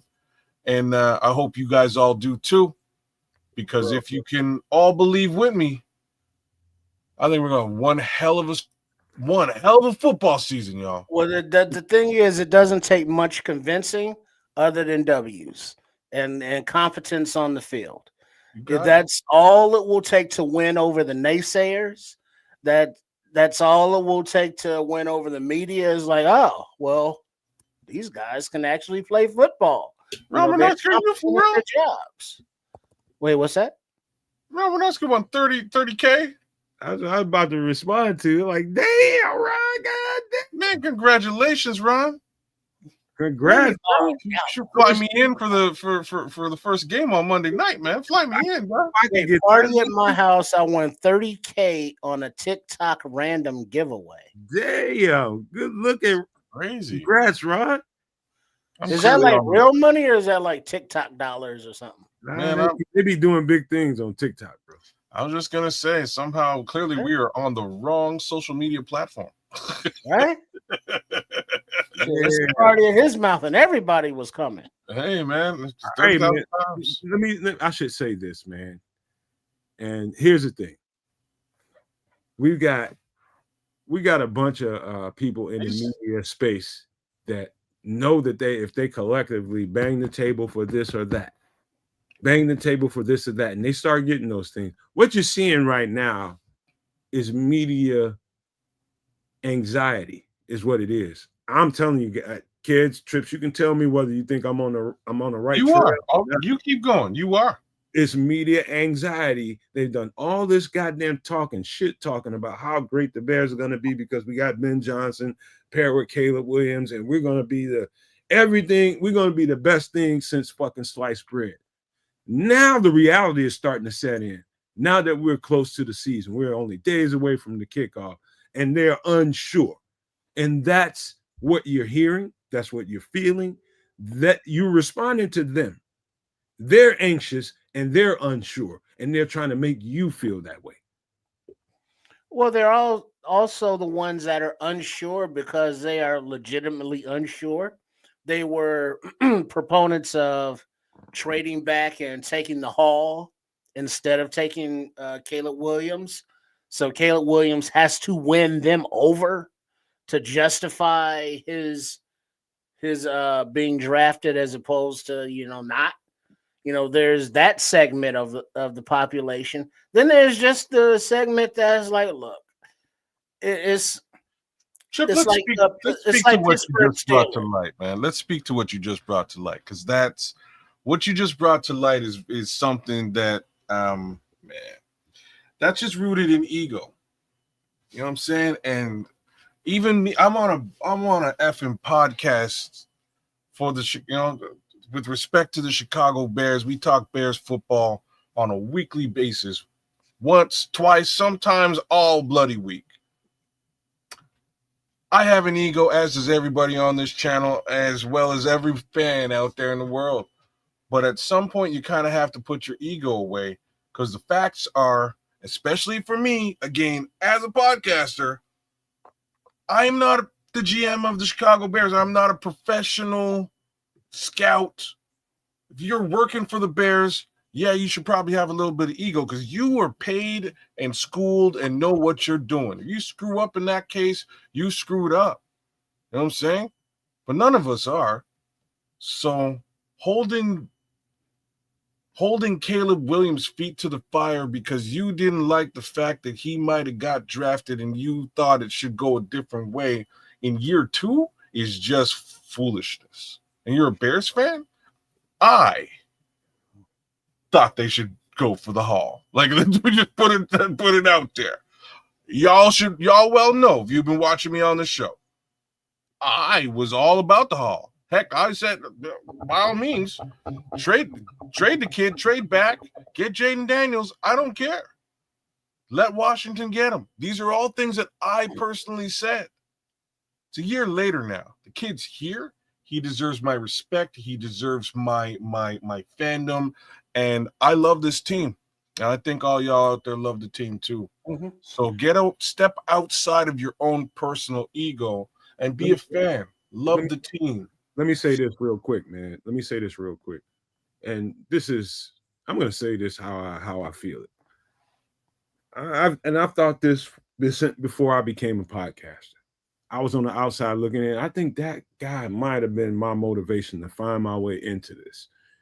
And Dan Wiederer, I've always thought, was one of those people who lived and used his job as a weapon. I'm going to be so critical of them. I'm going to make people pay attention to me because I'm going to be so critical of him. He calls the franchise this poverty organization and all this old type of shit. And he's always with the wide eyes. I'm so worried. I don't know what's going to happen with Ben Johnson and Caleb Williams. Is it going to work? And all that old kind of goofy ass shit that people just, and they clip the shit and they put it on social media and people just eat it up. What's funny about it is, the sadness about it is the raggedy, janky, fucking trashy ass algorithm that wins. It's the trash that wins. There are so many really good takes on what the Bears are and what these coaches are doing with this quarterback. There's so many really good takes out there that are on social media. But what wins is the ratchet shit. Like people like Dan Wiederer put out there and they clip up for his organization. All that, it's just bad, man. You got to understand, and I'm trying to tell the no maniacs not to fall victim to the algorithm. Just because somebody's saying something doesn't mean necessarily you should be listening, bro. Or lady. You shouldn't be. Fuck what that dude is talking about. What does he know? It's real football players out here like us, speaking real truth to what is actually going on. I don't need to be at the Bears camp to tell you what's going on. It's fucking development. With the new coaching staff, they're going to struggle at first, especially on the offense, where Caleb's been, where he is now. This new coaching staff, a new offense again, being under center. Yeah, it's going to be a struggle, but it ain't the worst thing in the goddamn world that some of these reporters would have you to believe. You just got to be willing to be patient. Are they going to be patient? Probably not. I'm trying to get you all to be. And just know it takes time. That's just football, man. That's it. Now let me ask you this question, Nomad Kids and No Maniacs. We know what the Bears have been, for the last couple decades, straight ass. But now, would you rather be in the situation that the Steelers fans have been in, where their team is, 10, 11 games throughout the season, but in the playoffs just get that ass spanked ugly style, first round every year? Easily the Steelers. You would rather that and know you're gonna get your ass kicked in the playoffs? Yeah. Because you can identify a whole lot better and easier exactly what you need to do to get over that hump. Now for us, it's like, okay, whose problem is whose fault is it? We got so much dysfunction, you don't know exactly where to point the finger at. The finger getting pointed at Caleb Williams one moment, next minute is getting pointed at Montez Sweat, next minute is getting pointed at whoever. It's so many different reasons why dysfunction happens. If you're a winning team that's constantly winning 8, 9, 10 games every year and you keep coming up short, when those coaches look at that film trip, they're going to easily identify, we got to get better here. This is our way to get over the top. With this situation, when you're only getting 4 and 5 wins and shit like that, that's a lot of tragedy to fucking deal with, bro. A lot. Yeah. All right, what do you think, Cats? I would take what we have, and there's a reason for it. The reason is, you can easily identify it the way the Nomad sort of put it. The problem is, if you make it to the playoffs, you can't fix it. And that's where Pittsburgh's been this entire time. Yeah, they make it into the playoffs. They then have to go into the following year's draft and select a fledgling quarterback in the 20s and hope maybe he might help them win Kenny Pickett. Right? Like, that's the problem. You're in purgatory. They've been in purgatory since Ben Roethlisberger left the team. That's the problem. We all know what the problem is in Pittsburgh. They ain't got no damn quarterback. Super easy to identify and talk about. You're right. But they can't get one either. Simple fact. Yeah, so it's not. I was Cloud Chasers Radio, CCR, not Cretan's Clearwater Revival. Those are different. But it's not coach. Sorry. What the get out with that dirty rockabilly. But it's not a apples to apples. Like, do you want to be the Steelers? It's, do you want to be the Steelers since Big Ben left? So 20 years ago, and they've won during the season, but sucked in the playoffs. Hey, whereas we've just been like a lot of But now I think because of all of the losing, we're in a better position as a franchise going forward, more so than Pittsburgh is, because of the changes that have taken place, from President Warren to Ryan Poles to Ben Johnson, all the way down to whereas they have basically the same structure, the same, they'll get rid of a coordinator here and there as the fall guy, but Tomlin's still there, and it's going to be, his voice and that same basic thing going forward. Whereas we're younger, stronger, new direction. So I think we've suffered as a fan base for a long fucking time, but we've looked at other fan bases with envy. And it's like, well, just Pittsburgh, why can't we win throughout the season? And we ignore what happens to them in the playoffs. But put it all together, this team is going to go places right now, right here. It may not start off at 30 points a game. Maybe it starts off at like 18, 19 points a game. But they're working their way forward. So it's like, this is the stars are aligned. We got peanut butter and jelly at the same goddamn time. So this offense, there are no excuses. There's nothing. Let's go. Tell the truth. You feeling a little anxiety too? Well, no, not anxiety, more anticipation. to where it's like, let's go. Can we Sam these next 5 days? It's like, come on, let's go. you want to? It's not fear. It's excitement. It's like, all right, it's been waiting for Christmas. We done decorated the tree. We done bought the presents. We done wrapped them up, and they just under that motherfucker. It's like, well, now we just gotta wait for the official day to open them, and that official day is still 5 days away. All right, and ain't no eggnog to drink either. So it feels like to me we need to turn the bus a little bit and go. So let's get to some up-to-date shit right now, and that is today. Jaylen returned to practice. Kyle Monunga, good news, returned to practice. Who's not practicing? TJ, Roshan, and the Bears injury report is coming out tomorrow.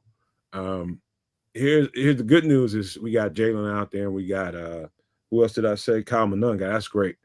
Getting that other running back out there because that damn room was bad. It was bad.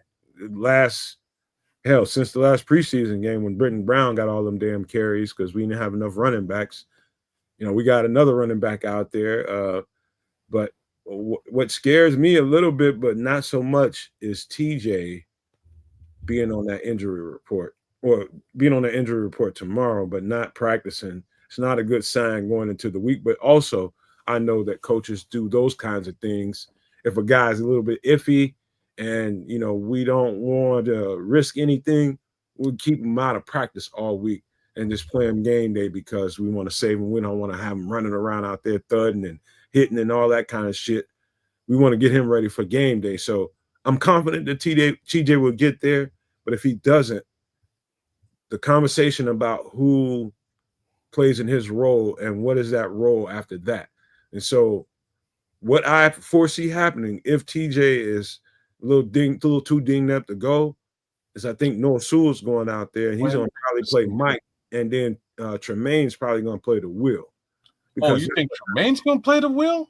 Because only reason why is because he's been getting reps there. Him and TJ have been going back and forth. Noah hasn't. He's been getting Sam reps and middle linebacker reps. So it would make more sense to run Noah at the Sewell, give him Noah at the Mike and give him the green dot, and put Tremaine at the wheel. He's been taking the reps there. So to me, that's an interesting conversation because I think, this is what Noah's been waiting on. You know what I mean? An opportunity to go out here and do this shit. What about Ruben Hippolyte? He's been running all will reps. So why wouldn't he be the replacement for the will? He might, but I think Noah is the next man up for the linebackers. That's why I think they gave him reps at Mike linebacker for those reasons.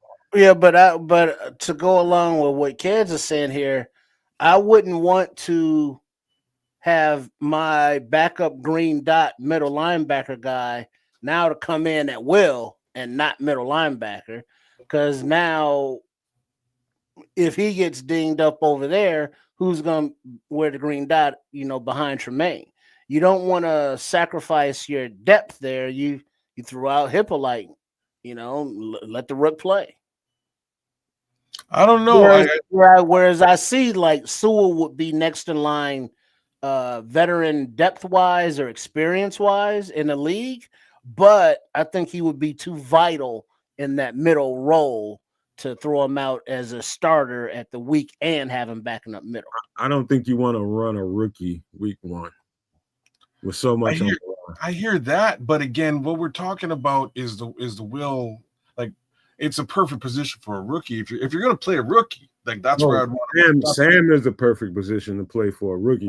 Sam, yeah, okay, that's a fair comment. They're on the field much less, but besides Sam, I would say, Will, you're a heat-seeking missile, and that's the difference here. I wouldn't he's a heat-seeking missile as far as Ruben Hippolyte is concerned. I really liked what Noah Sewell put on the field this preseason, and I kind of can't wait to see him on the field at some point this year and really get his shot at the mic. But I don't see him as a will. You know what I mean? Ruben's a will. Kids, here's the thing that we need to understand. I'm talking about us as fans. It's like, who do they trust? You know what I mean? Because that's what it's going to come down to is who do we trust to do this?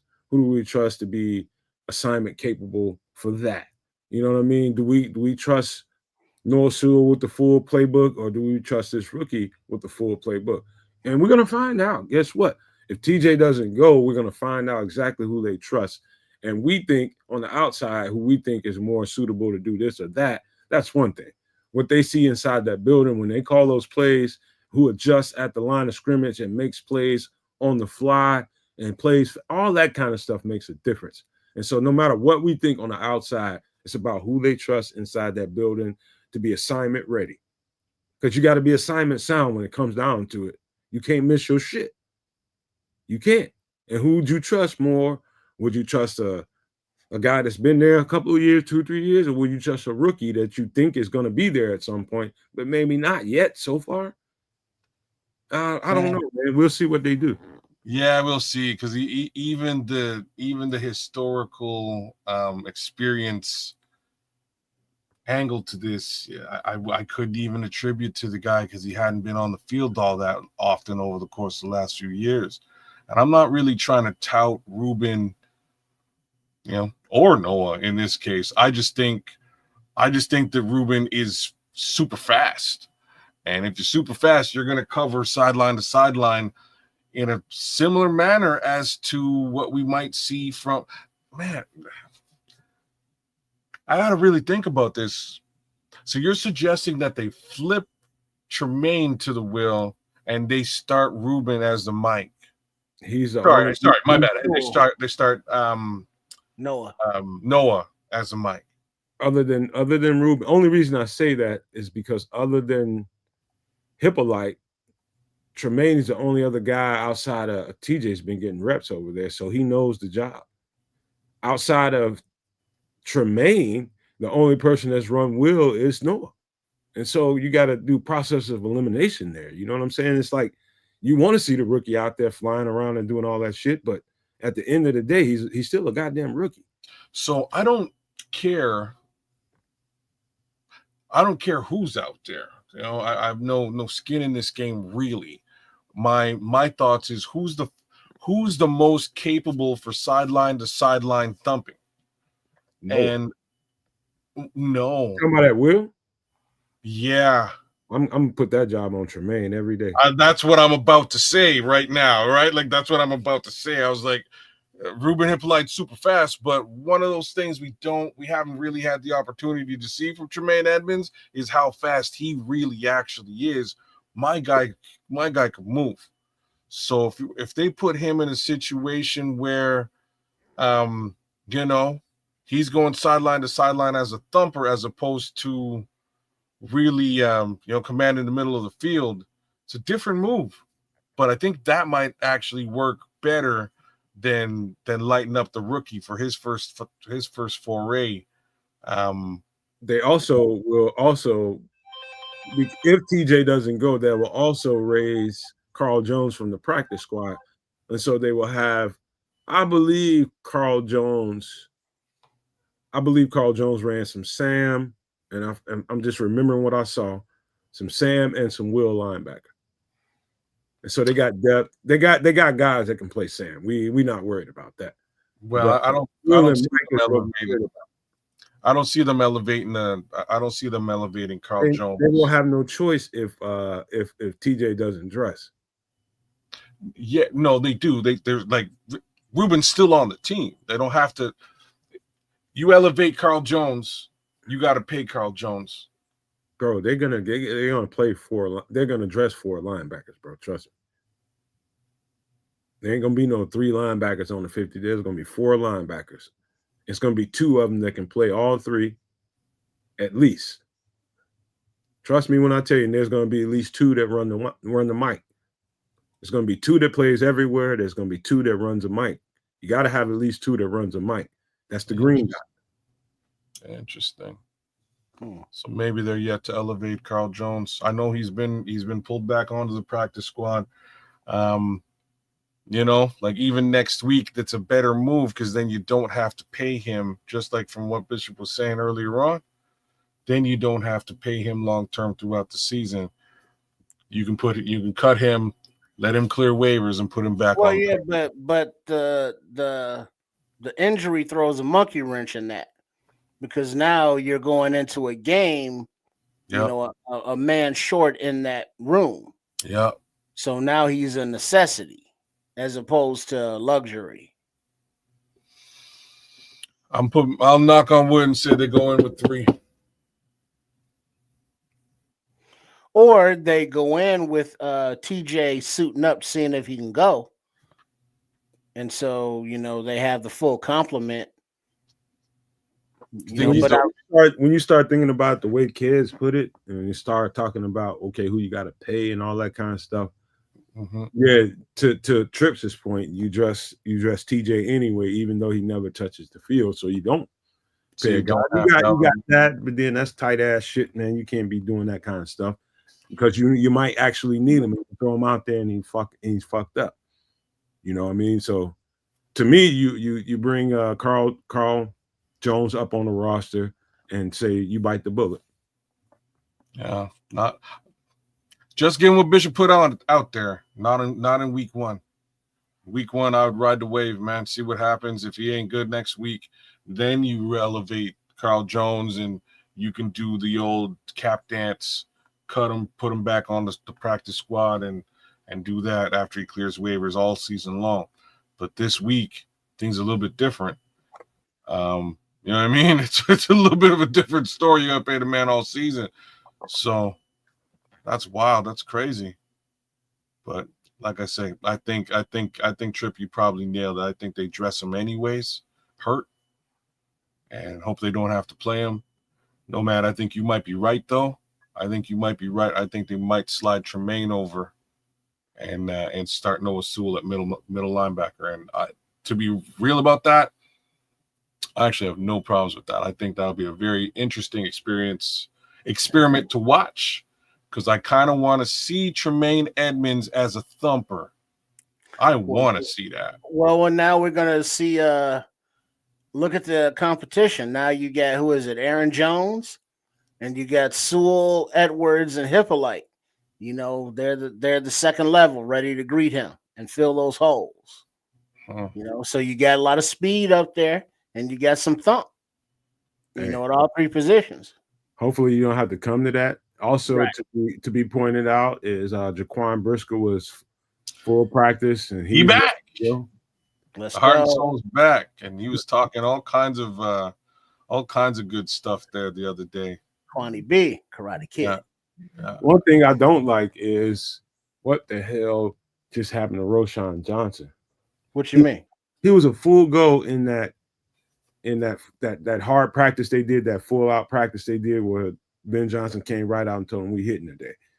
And they went out there and had that physical practice, and he got into it with Jonathan Owens, and he ain't been right. I think he's got a high ankle sprain. Oh, damn. In 3 weeks, and it's been 3 weeks, and I think he might be one of those guys too, Kez, that they might be, kind of holding back for the week, and then, just to be on the safe side, and then dressing them for the game. And if Britton Brown's coming up to the roster then, because Travis Homer right there. No, numbers game. Gotta have somebody up there and running back. I'm trying to tell you what they're gonna end up having to do. I hear what you're saying. I don't see that happening. I see them running DJ Moore before any of those things go down. Bro, well, I could see DJ being that, quasi come in for a few plays at running back, but they're not gonna. Right now on the roster, you get Swift, Rojo, and Manangai. That's it. Now Manangai is coming off of being dinged up. Swift's groin has been a thing, and Roschon is dealing with maybe a high ankle sprain or who knows what the fuck. So those are all your 3 running backs, though. So you gotta bring up Brown and sit down somebody, because you got 3 that aren't healthy. You can't say that 1 out of 3 is healthy or 2 out of 3 is healthy. You got 3 out of 3 that's all dealing with something. hey, somebody got to put on some clothes, kid. Somebody got to put on some clothes and some pads, and you might not like it. It's got less to do with whether I like it or not. It's just not a. It's not a you're gonna pay Brent again. We're in the same area we were a second ago. You're gonna pay Britton Brown all season to be a part of this running back room. I'm just gonna be as real as I can be here and tell you, we saw a good dose of Britton Brown. He got 28 yards. That's why. But somebody has to be there. That's probably why Roschon ain't practicing. He's going to be a surprise addition to the roster. To your point, it's not like your point ain't valid, bro. It's not that. I'm just saying why Roschon isn't. No, it's a great point. What do you do in this situation? I don't think what they do is elevate Britton Brown. I think they decide to go. It's 1 week. You know what I mean? It's 1 week worst case scenario. I think you go over to DJ and say, "Hey DJ, man, you know what? You're gonna run the rock. Somebody else is hurt. If we need you to run the rock, you run the rock. This way we don't have to bring Britton Brown up, and if we do have to bring him up, we'll do it next week. And this way we can, Mr. Pragmatic. 6 reps of DJ at running back. Sure. You throw that into the game plan because they got game plans. It's like, all right, if we can get 6 good plays out of DJ at running back, that is successful enough to fit into the rest of the game plan. And they've been working him out in that position quite a bit this offseason. So I would not be surprised. You know what I mean? I would not be surprised. I would be hella surprised, though. Hella surprised if Britton Brown wound up dressing on Monday night as a part of this 53-man roster. It would be a huge mistake to elevate him because you're stuck with him. I'm not saying that Britton Brown is a horrible running back. I'm not saying that whatsoever. What I'm saying is I think we can do better at that position. That's the only thing I'm saying. It's not a personal shot. You know what I'm saying? I got to clarify. Like, Britton Brown's not a personal shot, man. I'm not taking shots at you. I'm just saying that I think, and this is why I'm a little surprised that they haven't made a move, even though we're looking at a situation where they just freed up some cap to make a move. I'm just a little surprised they've waited this long to make a move for that room, knowing all of these guys are hurt. You know what I'm saying? Like, that's a little bit surprising to me. You're going to go into week 1 and you don't really have the backup in the room that you require.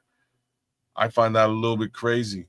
But that little wrinkle there, if you got to pay these guys, that little wrinkle is super interesting.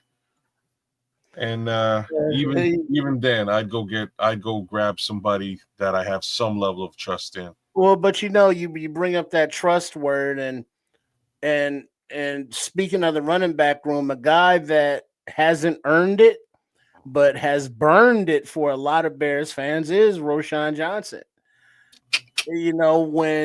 When he is on the field, he's still nothing special, but he can't stay on the damn field. My guy Paul Martin was saying earlier in the chat, like, he's just about done with Roschon Johnson. So, like, I know what you mean. So I'm a proponent is like, hey, what's up with that Nomad's kid? Went to the Titans, Martinez, Damian. Bring him in because I have to stop myself from singing that 2 Live Crew song every time I hear his name. I think there might be a component to this conversation that we might not understand quite well. I think Bishop brought in something that made me think about something about the CBA that I didn't know. Maybe there's something to that, why they haven't pounced on them. Because you got to pay. Like, you know what I mean? If you're bringing somebody, you're paying them. If you're scooping them off of a practice squad, you're paying them. They have to be. You can't poach somebody from a practice squad and put them on a practice squad. That's what you can't do. Right. You got to poach them from a practice squad. You know what I'm saying? And elevate them to your 53-man roster. So that guy's getting paid. But what you can do after week 1, you can poach them, put them on your 53, and then cut them down the road. All right, that's what you can do, as opposed to in week 1, you put him on the 53, and now you got to pay him for the year. Ain't no way that they think Britton Brown is a guy. That guy is not going to be here long. Whatever move it is waiting to happen is waiting to happen. Just know that there's going to be a move at some point. When they do it, it's probably strategic. You know what I mean? So that's it. You know what I mean? Week 1, we're probably going to be dealing with Britton Brown on the practice squad or maybe on the 53. I don't know. Don't really care. Don't really care. Just get the people you need inside the building and do it in an orderly fashion is all I can say. But let me move to this next conversation. I know you all saw the 1920 football drive today. You had to. Oh, I didn't see it. You did not see it. Nope. You didn't see it either, Trip? I didn't see it. Oh, Nah. Oh, my God. Every time I hear 1920 football drive, I think of 2600 Jackson Street. Well, it was basically a retrospect of the camp. They basically went through more or less some guys. I guess they pointed out guys and position groups that they were impressed with. One of the people that stood out, and we'll just start talking about him because he was a heavy conversation earlier, and that's Dom Rob. And how Dennis Allen, they interviewed Dennis Allen and asked him about Dom Rob, and you look at Dennis Allen's response to it. Once you guys get a chance to look at it, you'll be like, okay. And I thought that stood out. Dom Rob was one of those guys that was a bubble guy, no doubt about it. And then he rose to make. I wish they didn't do that. He didn't make a practice squad. He made the 53. They're gonna pay that guy for the year. And what I was trying to say earlier about Isaiah Foskey, Dennis Allen, and the whole thing with Dom Rob is patience. And I started lacking it at this offseason. I felt like they could have done better than Dominique Robinson. I felt like the Dominique Robinson saga has played itself, and I felt like they can do better with that roster spot. And that's how I felt until I saw him on film. And it was different when I saw him on film. This time, it's because something about the coaching got him to focus on a certain something. Dominique Robinson's bigger. He's stronger than I've ever seen him. And I think that's paying him dividends. He's playing and rushing with power as opposed to trying to be this quick athletic guy that they drafted him to be. You use your quicks, use your athleticism to win and use all these different moves. No. Get some muscle, get your ass in the gym, get some muscle on you, and be fast to the ball and be powerful. That seems to be the message with Dominique Robinson, and I think that message is paying off. In fact, he's on 53, and he's going to be the first guy off the bench in this coming this first game. He's going to be your third edge rusher. The excitement. You're worse than me, bro. But I'm just to say something a little facetious here, and it's like, why they go and jinx the man like that, though? You know what I'm saying? Like, why would they go and do that? That's so cold-blooded. Like, that is the perfect jinx for Dominique Robinson's season. Hey, let's go big him up and give him a bunch of props when, we don't really know what he's going to do out there on the field. He hasn't done it before. So let's go talk hype about the man and see what happens. Just a walking pace and shoe, man. I'm just saying, it's just sour. It's just a. So you talking like they put him on the cover of Madden or SI or the Wheaties box? You know what I'm saying? Who talk like that? They didn't jinx him. I mean, there's not a 1920 Hallis Hall jinx. I don't think so. You just kind of give him his propers. That's all. They like, look at this little UDFA working his way up, made the contract, made the roster. Hey, Trips, you know how easy it would have been for Dennis Allen to come in here and be like, hey, just get rid of him. Let me bring some guys in here that I know what they can do. They were patient and said, let's see what he can do. Yeah, he beat out Tano kicked him down to the practice squad. That was impressive. So Dennis Allen and defensive line coach Garrett came in and was like, hey, there's something we can work with, you know, and now also Kez got me wondering, like 2 Live Crew song. Somebody say, hey, we want Not some that one. Detroit. Oh, not that one. Hey, we want So you some going there? Detroit. I'm talking F. Martinez. F. Martinez. F. Martinez. F. Martinez. I'm saying get Martinez. Get Martinez. There we go. Get Martinez. There Oh, we that's 2 Live Crew. Okay, there we go. Right on. See? All right, so but every time I hear the name. But yeah, I'm like Paul. I'm with Paul Martin. It's like, all right, Book is hurt. All right, cool. So I need a terror getting after the quarterback. And Paul Martin's comment here is, I think Hardy might get on the field more before him being Dom Rob, because Dom Rob looked solid, but did he flash any excitement, you know, to you in the preseason when he was on the field? Whereas when Booker was on the field, you knew Booker was on the field. Oh, I gotta stop. I'm sorry, check that. Hardy. Him too.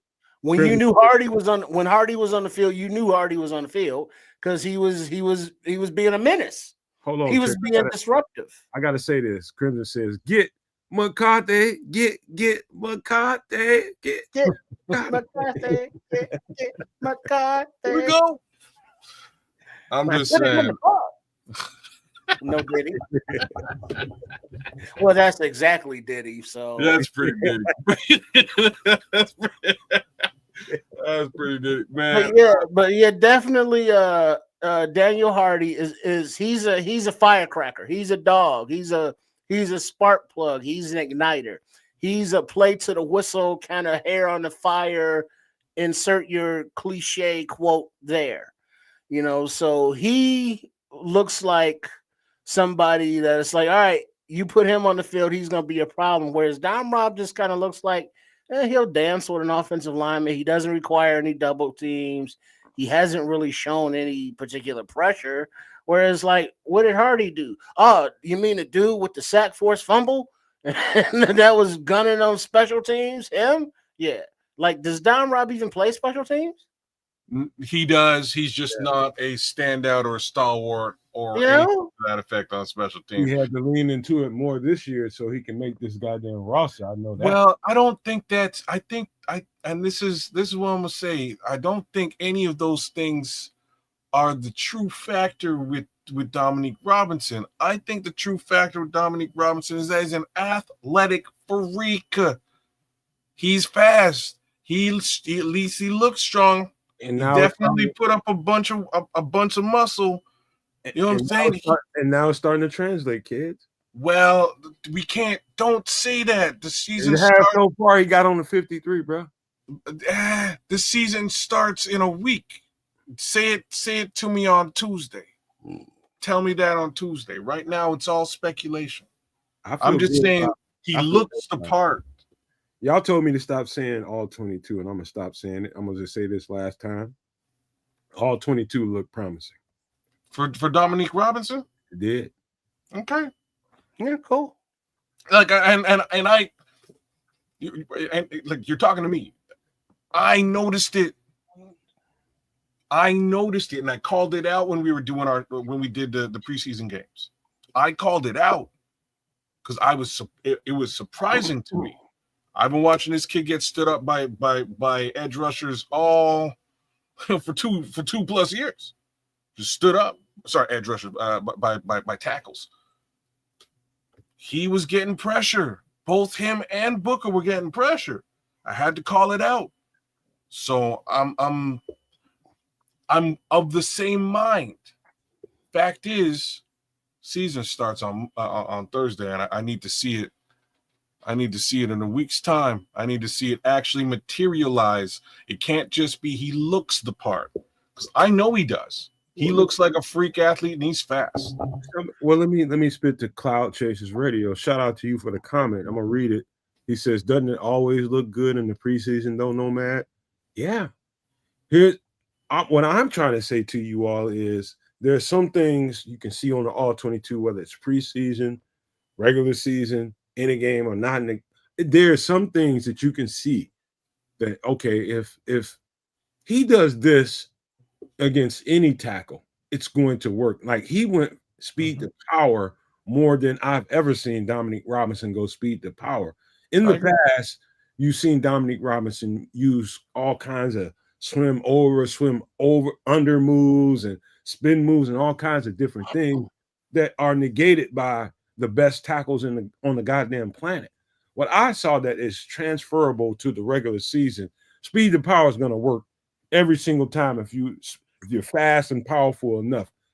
That is what the league is right now. Ain't nobody got time for somebody to be using 2 and 3 moves during a set.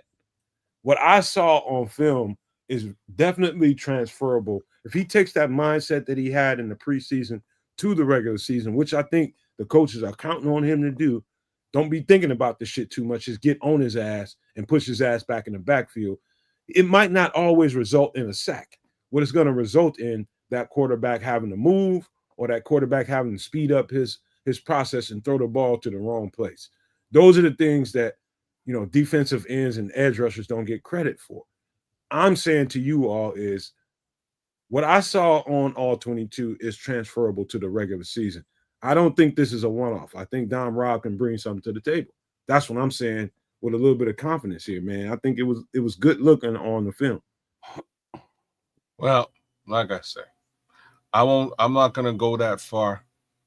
I liked what I saw too, but we've been here before, right? So I need to see it materialize on the field. This is the problem with Dominique Robinson isn't how he looks, it's actual production.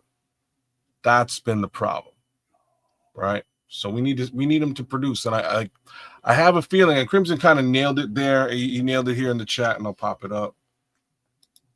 He's saying, I do think clogging up the middle will help the edges a lot. I'm a heavy believer of this, and I think it's really going to allow these edges to eat.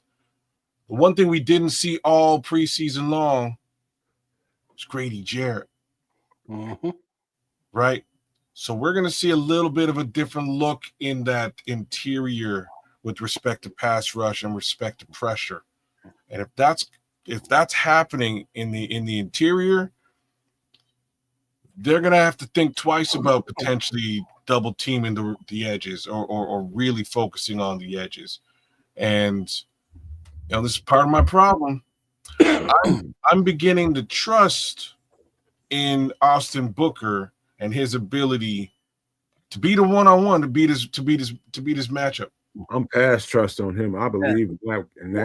It ain't no trust. It's Cloud Chasers Radio said he went cover girls. Well, he didn't go, but the comment said he just got to show me on Monday is all I'm gonna say about Dom Rob.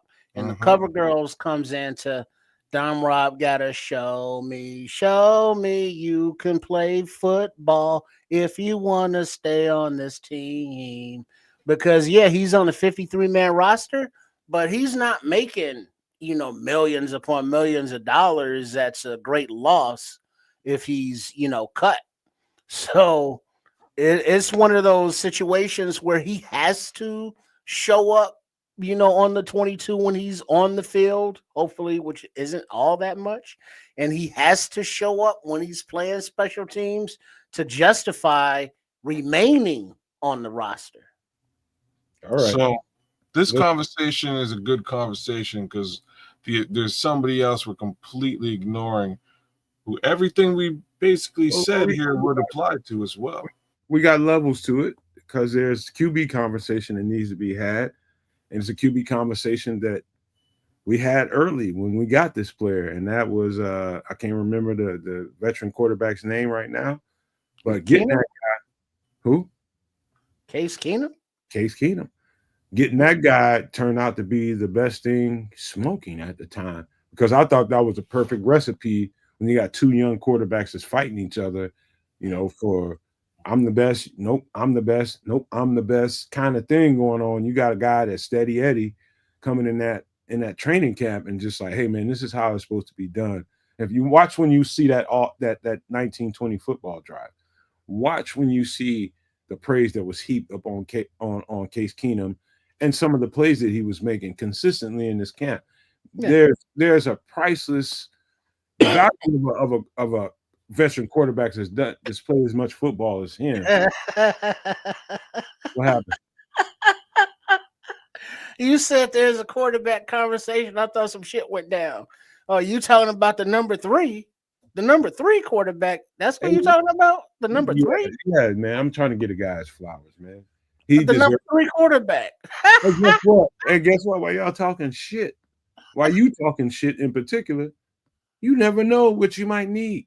Oh Lord, don't say that. Oh, we don't want it. We don't want a real talk now. Now you need to relax now. You give this man, you know what? I'm gonna shut up. You give this man his flowers, bro. You give you put you send the flowers. You know what I mean? UPS delivery, whatever it is. Who's delivering flowers out there in the U.S.? Okay, and when we it's cool. I want to hear all that energy, man.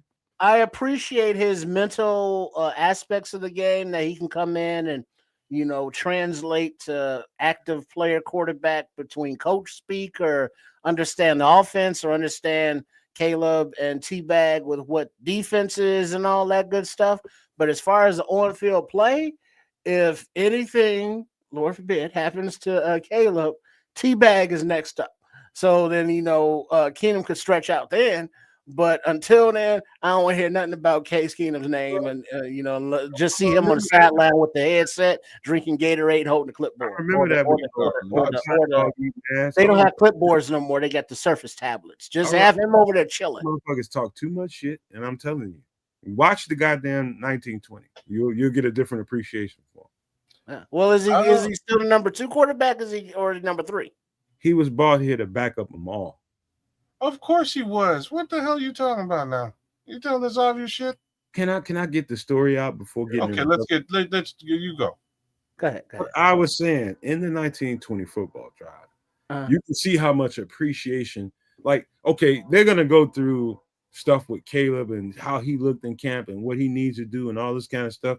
How Tyson Bagent looked in the camp and his what he brings to the table, and they get to Case Keenum. What you hear, and it was obvious, like this is like the guy we have on the team that knows exactly what to do. There is no thinking with him. Everybody else is trying to learn a new offense. This guy's been through that shit already. They're trying to learn how to play NFL quarterback. This guy is already been there, done that, and he.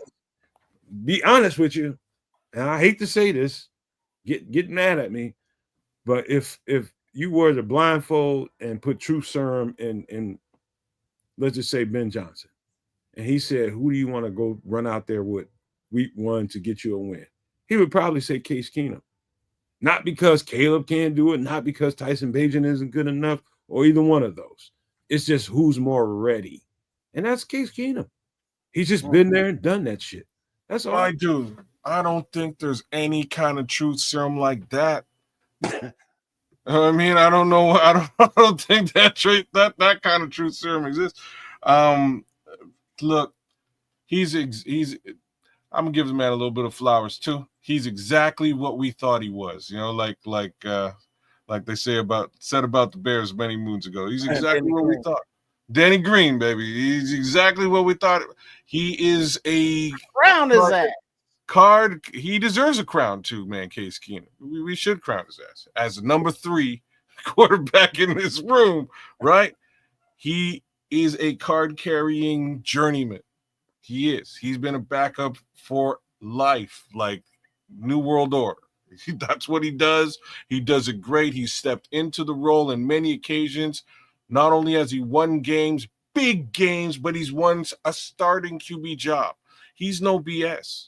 And that's why I've been calling. I was wondering how come there was no veteran presence in the QB room last season. I was calling it out. They get a veteran. I'm very glad that they got him. And he's doing exactly what we need him to do, right? He's schooling up these kids. He's showing them the way it's supposed to be. This is how I approach it. You should do the same thing. That's exactly what these young men needed. So big props to Case Keenum. But sweet Lord above me, I hope 2 things. I hope that truth serum you just put out there does not exist, and I don't want to hear Ben Johnson say that he wants Case Keenum to start, let alone I don't ever want to see Case Keenum start. Like, let's put both those things out there now. Because we know what Case Keenum is. Too much flowers, too much flowers, crowd chaser. All right. Let's talk about this because the other quarterbacks were discussed too. Let's go to Tyson Bagent here, man. In that episode, it was, of course, when he got his it's a little different now. When he got his new contract, that was special to me. Watching him, and it has. Let me tell you something. When it comes to Tyson Bagent and that situation, it's more about his background, his dad's background, and what I got connections in West Virginia, and I know what West Virginia is. Calvin C is a West Virginia representative in this motherfucker. He's a super maniac, and he's not here right now. But I'm gonna speak to West Virginia the way I know it. I love that place. I love the people there. But there's a very, very, very bad addiction problem going on in West Virginia. I'm talking about opioids are rampant. When I say rampant, they have completely destroyed that place. And to watch Tyson Bagent be brought up and raised in that environment and overcome the obstacles that are your environment and get to this point. And when he got to the podium, one of the things that he said there that was very important is he wiped his face, he wipes the tears off, and he says, that money is going to be able to help a lot of people there. I'm the only person that I know that has money. That means a lot. I'm the only person in my community that has money. Think about that. There's got to be some business on it. No. You go to certain towns in West Virginia, everything is fucking closed up and has boards on the windows, bro. I've been there. I've seen it. It is fucking awful. And it's a beautiful place. And so I'm particularly proud of him and thankful that he's gotten this opportunity and he made the most of it. Tyson Bagent is on a mission, and he's just in a place that very likely he won't see the field, but that guy's determination is special. I'm just going to say that. Wait until you see what people say about him. So these flowers I'm a little bit more appreciative of. I think he played fantastic. I think he's had the opportunity to really sit back and learn so much under all of these different coaching staffs thus far. He's been through 3 multiple coordinators, all sorts of stuff. He's got fantastic work ethic, and the upside is, again, we see a lot of his talent when he gets on the field. I do expect at some point this season to see him under center. I think that will wind up happening once or twice. The fact is, I think I think he got swindled, and this is just me saying it out loud. I think he got swindled. I think the kid can start in this league. I do. As much as I'm not a member of the Bagency or going out there screaming TB17, I think he can start in this league, and I think he started to prove that this year this preseason. I think he looks great and just needs an opportunity. And I think he came to a plateau where they kind of had to put a contract in front of him because potentially he might go somewhere. Maybe he gets more money, maybe he gets less money, but it's the opportunity that he would gain. And he sat with that contract for a little bit and thought about it and made the decision that, you know what, the money will help many people. And that was the linchpin in his decision. Personally, I think if he'd held off, he'd not only get the money, but he'd also get the opportunity. Well, that makes you wonder what does the future hold for his career and his position on the team and his asset worthiness on the team. Meaning, all right, he's the backup quarterback, which you need, which you have to have. Cool. but we also want to give him the opportunity, and he deserves the opportunity to fight for a starting job, which is not going to happen here with Caleb Williams here. And we all are basing this on Caleb Williams succeeding and being here. So that means that is Tyson Bagent forever his backup, or does he go into the last year of his contract and Ryan Poles says, all right, let me flip this UDFA who has a contract that teams know what it is, like what, 5 million or 10 million, whatever the hell it is. And he's valuable as a trade piece to, get a draft pick so that he doesn't walk for free and he can go on with his career.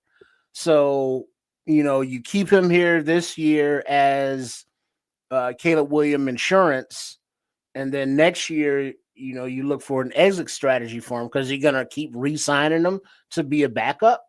I mean, he's not going to want to do that. So, would you? I mean, I wouldn't.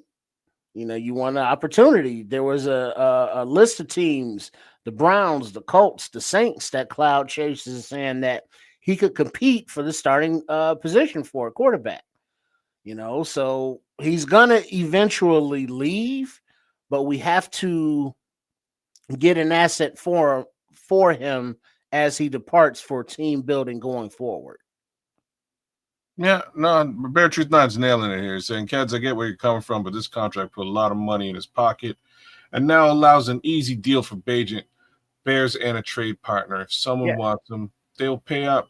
And I agree with all of the above. I think that's the most important point out of all things. When you're talking about the Bears and their stability, I think them securing that contract and putting a price line on them made it easier for anybody who wants it. Well, no, you definitely are right. And we'll have to see what the future holds for Tyson. I'm not sure if that's what I would do. I would probably write it out, to be frank with you. But upside is he got a bunch of dollars to spend with his friends, his family, and the folks in West Virginia. So one more time to fantastic story. The real upside for all of us is we've got a pretty darn good backup QB in Chicago, and I do trust what he brings to the table. I hope you all talked a lot of shit about Ryan Poles, but great job getting that shit done. Yeah. See, now what I would like to see happen would be next you put Austin Reed or somebody else like that on the practice squad to be developing to take T-Bag's spot, in a year. And so you keep that talent churn flowing. So you're utilizing your assets the right way and keep your assets producing assets. I'm not for sure if I believe he was brought back to the practice squad. Talking about Austin Reed, and he will still be getting the reps in. And what Trips is talking about might very well be the case, man. And so, actually, he was waived. I think they didn't bring him back. Not yet. That's what I'm looking for right now. Well, who's the other quarterback there? There's got to be another quarterback. I don't think we have. We don't have one on the practice squad as right now. That's pretty curious. Maybe they're letting him see what he can get out there, and maybe they'll get him back later. But that's curious. It's pretty curious. It's not, and like the only reason I say it's not is because they did the same thing last year, right? And he wound up in Minnesota, which is why I'm running a search, because I'm kind of surprised that Minnesota did not go and grab him just for corporate espionage purposes for a game coming up on Monday. All right. We'll leave that alone. Let's get to the creme de la creme, and that is Caleb Williams. And cream always rises to the top. One thing I could tell you about Caleb Williams is I'm watching him, and I'm watching his body language along with his play and what everybody is saying about him, what they think about him, all of those things into a composite, bro. And here's what I get. I see a guy that's determined, and that determination means a lot to me because he knows there's a lot on his plate. And he knows that this offense is a lot, and there's no such thing as getting it all down secure and to the point from one training camp. He knows that. He keeps going out there and telling people it ain't all going to be accomplished in one training camp. It's going to take a while. And, you get people like Dan Orlovsky trying to say that, but saying it in a harsh way that's not palatable for a lot of Bears fans, and they take it the wrong way. What he was telling you is the goddamn truth. It's a work in progress. What they'll do now with Caleb Williams is pare it down and do some things that are suitable for him, what we think he's good at. And they'll run with that with some other stuff sprinkled in there. But what I heard from Caleb Williams, I was very positive about from him. And then what I heard about him from his teammates, I was very proud to hear too, because I do think, and we're going to talk about that captain thing in just a minute, but I do think him stepping up and being a vocal leader in the right way with those teammates of his, I think is important. What you've seen throughout the 1920 was, okay, he's really taking some steps. And that's what you want to hear. I'm not one of those people that feels like Caleb Williams is going to go light up the world week one and throughout the rest of this season. I don't think that. I think he's going to be in a situation where he's going to be checked down Charlie and not like it, but he's going to do it. It's going to throw catch and run routes, and those guys are going to get down for him. But to me, until he gets the offense the way he needs to be and be able to maneuver in it the way he needs to and manipulate defenses the way he needs to, this is the best case scenario for him. Have him be checked down, Charlie, have a great running game and a great defense, and he'll be fine as he starts to develop. But that's what I heard is, more importantly for him, is that he's accepting the responsibility that is Chicago Bears' #1 quarterback. And I think he's growing in it, and I think he's accepting it, and that's good. That's all we can ask for, man. Really? That's exactly what we needed to hear, and what I can't say I was expecting, because I don't know, but it's what I was hoping for. I didn't expect the kid to come out last season. I'm the same guy. I was like, when he struggles, not if. When he struggles, I hope y'all don't bury the kid, and everybody started burying him. Here we are. He's digging his way out. This is now year 2, new staff, new things. I just needed him to get with the program because I believe in the coach. And if the coach has got a program, boy, you need to be with it. You need to orchestrate it. And that's just how it is. And the easiest way for a young quarterback to get down is exactly the way Nomad just described. Get the ball into your skilled player's hands, get it out there quickly, and live to see another down. If you can get 4 to 7 yards, you did yourself a favor. Stop taking unnecessary losses, right? This is how you stop taking unnecessary losses. You get the ball out of your hands. So that's really what I wanted to hear. As long as he can facilitate that, I think we're in a good place. Please join us on the Nomad Network for the live game calls. And I'm going to try to refrain from something that I've been doing for the last 5 years of watching Bears football, is when the quarterback gets the ball, drops back to pass, and it's like, throw the ball, throw the sack, and seeing that year after year after year is like, it's not healthy. It's not healthy. So I'm looking forward to taking the layups, Mr. Caleb Williams. Don't have to be a 3-point shot all the time. Just take the little dink, the little dunk, because guess what? We got athletes that can move, that got wiggle, that got juice, that got speed, that can take it the distance from a little shorty.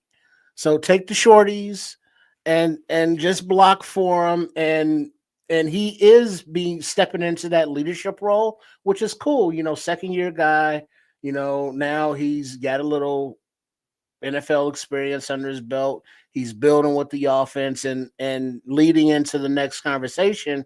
As the starting quarterback, he has to be a leader. He has to be in charge of the offense and the de facto team, hence being a quarterback and a team captain. Go ahead, Nomad. That's Big Sam. And I was just going to say what Crimson said right here. Shout out to Samuel up in here. He says 5 yards on first down, 3 yards on second down, third and short, move the goddamn chain. First down. That's all that matters. Move them chains, brother. That's it. Move them chains. That's it. That's all that matters. No matter how good you look, ain't about the aesthetics. That's why I said he's not gonna like it. Because I'm so with brother. I'm so with you. I know he's not gonna like it, but he has to. You know what I mean? Like he's got to love it. You know what I'm saying? He's got to love it because love it, bro. Whether you like it or not, because at the end of the day, that's how the chains are gonna be moved, and it might not be the most pretty thing in the world, but W's are beautiful.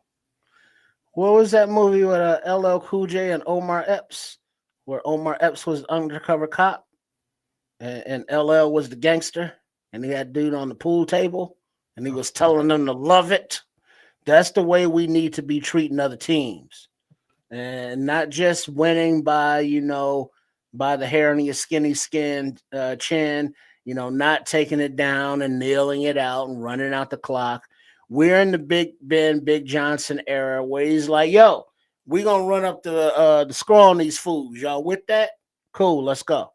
This is what we're looking at now. And that doesn't happen by just taking big chunk, big play, big play, big play. He says in too deep. Thank you, Samo. In too deep. That's Love it. Love it. Hey. So, we need to make the division, to make other teams' defenses love it from this Bears offense. And that starts by being simple and taking what they give you and not forcing the issue, because when they roll up to take away the stuff that they've been giving you, now you go over the top and you do, deeper shots. So, I mean, it's a professional offense, and I'm quite sure Ben Johnson is going to have it, by the chokehold neck and ramming it into the other team's defense, telling them to love it. Hey, bro, I'm going to tell you guys Let's something. go. This is just going to be for your NFL recollection, your football recollection. All those football people that's out here in the chat, subscribe, like, and subscribe to the channel, man. We love you guys. Become a member. It's only $1. If you really want to be generous to us, it's only going to cost you $4.99. Help us out. But this is for your football recollection. The last time I seen a team continuously take big, huge chunks out of the meal and win the whole thing, the last team that I can think of is the St. Louis Rams. They just absolutely devoured people with big, huge chunks down the field, and they just dominated. What did they call that team? I forget, but the point is, the greatest show. What do you mean, greatest show on turf? Yeah, greatest show on turf. Oh, thank you. Here we are in a NFL that's very different than that one, and the teams that I see that have been very, very successful since then take chunks out of teams before they devour that meal. Bite them, bite them, bite them. Just like Crimson was saying, that 3 here, 4 or 5 there, and you got third and short. That's how you get teams. Caleb Williams is a arm talent extraordinaire that wants to put that on display. What Ben Johnson is trying to do with his talent is pare him down to teach him that this is the NFL and you aren't going to sling that gun and win games on a regular basis. You might get 1 or 2 games with your arm talent, and we'll need that at times. But for the most part, if you want to be successful for a long time, you got to learn to accept the chunks. That's what I'm hearing. That's what I'm feeling. That's what I see. He's going to have to learn how to take the little bites out of teams and get to the point that he wants and be happy when they move those chains. That's where I think we are. Man, of course that's where we are. And the fact is, you want to make it so that the defense is looking for the short game. You want to train those defenses on the short game so that you can truly utilize the deep game. It's one or the other. Once they don't know which one you're using, now you're winning. Right now you can exploit either side of this thing, but you got to do one or the other. And thus far, what's unproven is his ability to get those checkdowns, get the easy yardage that they're given to him. You take that easy yardage, those defenses are going to come in. They're going to be 10 men in the box real soon. And if there is motherfucking Foster, there he is. Our guy Foster. What it do, Foster? Hey, Foster. Let me say, hey, man, you're welcome on the show. I would love to have you on the show, man. We can talk some shit like we always. Listen, come on the show, man. We'll have you on here. We'll have a good time. You're perfect for this show. Just want you to know the invitation is out there. Let me know when you want to come on. We'll get you on some extra sauce, man. But if you want Foster to come on, just let him know that you know a bunch of chicks who got papers on them. You know that they fresh out the joint. Foster show up with his bottle of water. You need the roof fixed. You know, but something that we haven't spoken on is not only taking the short stuff, which opens up the longer passes and routes, but how Ben Johnson schemes guys open. The one route where it was coming to the center of the field, I believe Rome took the deep slant, and he had his guy on him, and he took the safety with him, and I believe it was Oz behind him on a slant, you know, who was wide open because the guy was on his hip. Rome cleared it out. And because Rome cleared it out. And it was like easy pitch and catch. You know, it wasn't anything complicated. It was like read one, read two. If the safety stays up, you go deep and you hit Rome, who's wide open. So it's just the way that the schemes are now going to be coming into effect as well, where it's like, look, man, we don't need you to hit the 25-yard pass right now. We need you to hit the 7-yard pass. And that's like part of, I would believe, the Big Johnson genius as far as offensive goes. He's not going to like it, but he's going to learn to accept it. If he wants to be successful, this is how you win, man. When you got this kind of team and the kind of pieces that they have assembled for this guy to be successful with, if he doesn't see it that way, I think that's a malfunction on him. You've got to see it this way. You got Romo Dunze that's really good in the short area and the 50-50 balls in those third down situations. Great. You got OZ that can get open on anybody. You got DJ that can get open on anybody. He's a transitional piece that you can move around. You've got Luther Burden, who once he learns this offense is going to be a stud. You've got those two tight ends.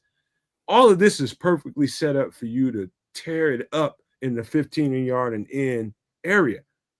You got to understand, and I think just from what I heard on that 1920 football drives, I think he's getting that. Now, will it come some times in the game where he sits there and holds that ball because he wants that deep shot? Yeah, he's gonna get the shit smoked out of him for thinking like that. Or is it going to be times when defenses like Detroit, when we play them in week 2, where they trying to creep up on what Ben Johnson wants Caleb to do, and they're going to be like, okay, he wants the short shit. We're going to jump that. We're going to get in front of that kind of shit. Then he'll have to go deep. There's going to be multiple chess matches that Caleb Williams, Ben Johnson are going to have to play. But what's important for Caleb to do is to remember the structure. Pay attention to the timing of what everything is supposed to be. Getting to your third and fourth reads at sometimes. This is what the offense is. Do you know that?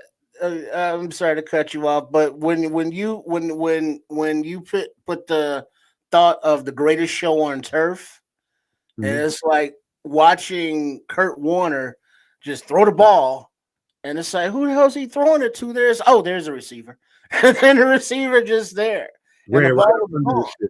The anticipation, and that is not a part of Caleb's game. Mm. You know, that is something that, plus the being under center, getting the correct footwork, you know, running the play action and anticipation in this offense are all levels that he will need to Grow uh, into. grow into and achieve to progress. Mm-hmm. So that's another aspect of, you know, what Ben Johnson has been talking about with, you know, the anticipation aspect of it all. All right, let me go because I know we can keep talking about this kind of stuff for a while. Also in the 1920 football drive, they were talking about Jade Walker, and I'll say this, man. To me, Jade Walker is another Romo Dunze. He's Romo Dunze. He's just like I'm waiting Romo. for you to say he's Velus Jones. I'm glad we went with Romo Dunze. Much better. That's funny, but his skill set is exactly like Romo Dunze, and so I think they brought him with that in mind, that we need another possession receiver, somebody that, like we was just talking about before, when you need that third and 5 to 7, and you need somebody to just go out there and win, and we can just throw the ball to him, whether it's throw with anticipation or throw a 50-50 ball, and you feel good about a guy coming down with the ball. That's Romo Dunze, right? Mm-hmm. That's the same thing with Jade Walker. Great preseason. And I do think it translates because I think he's dependable. I think, how hard he worked and, his whole story. I think you guys will enjoy that too. But Jade Walker, he overachieved, in my opinion, than what I thought he was. He ended up doing exactly what I knew he was good at doing. When you need a completion, this is who you go to. And he proved he's that guy.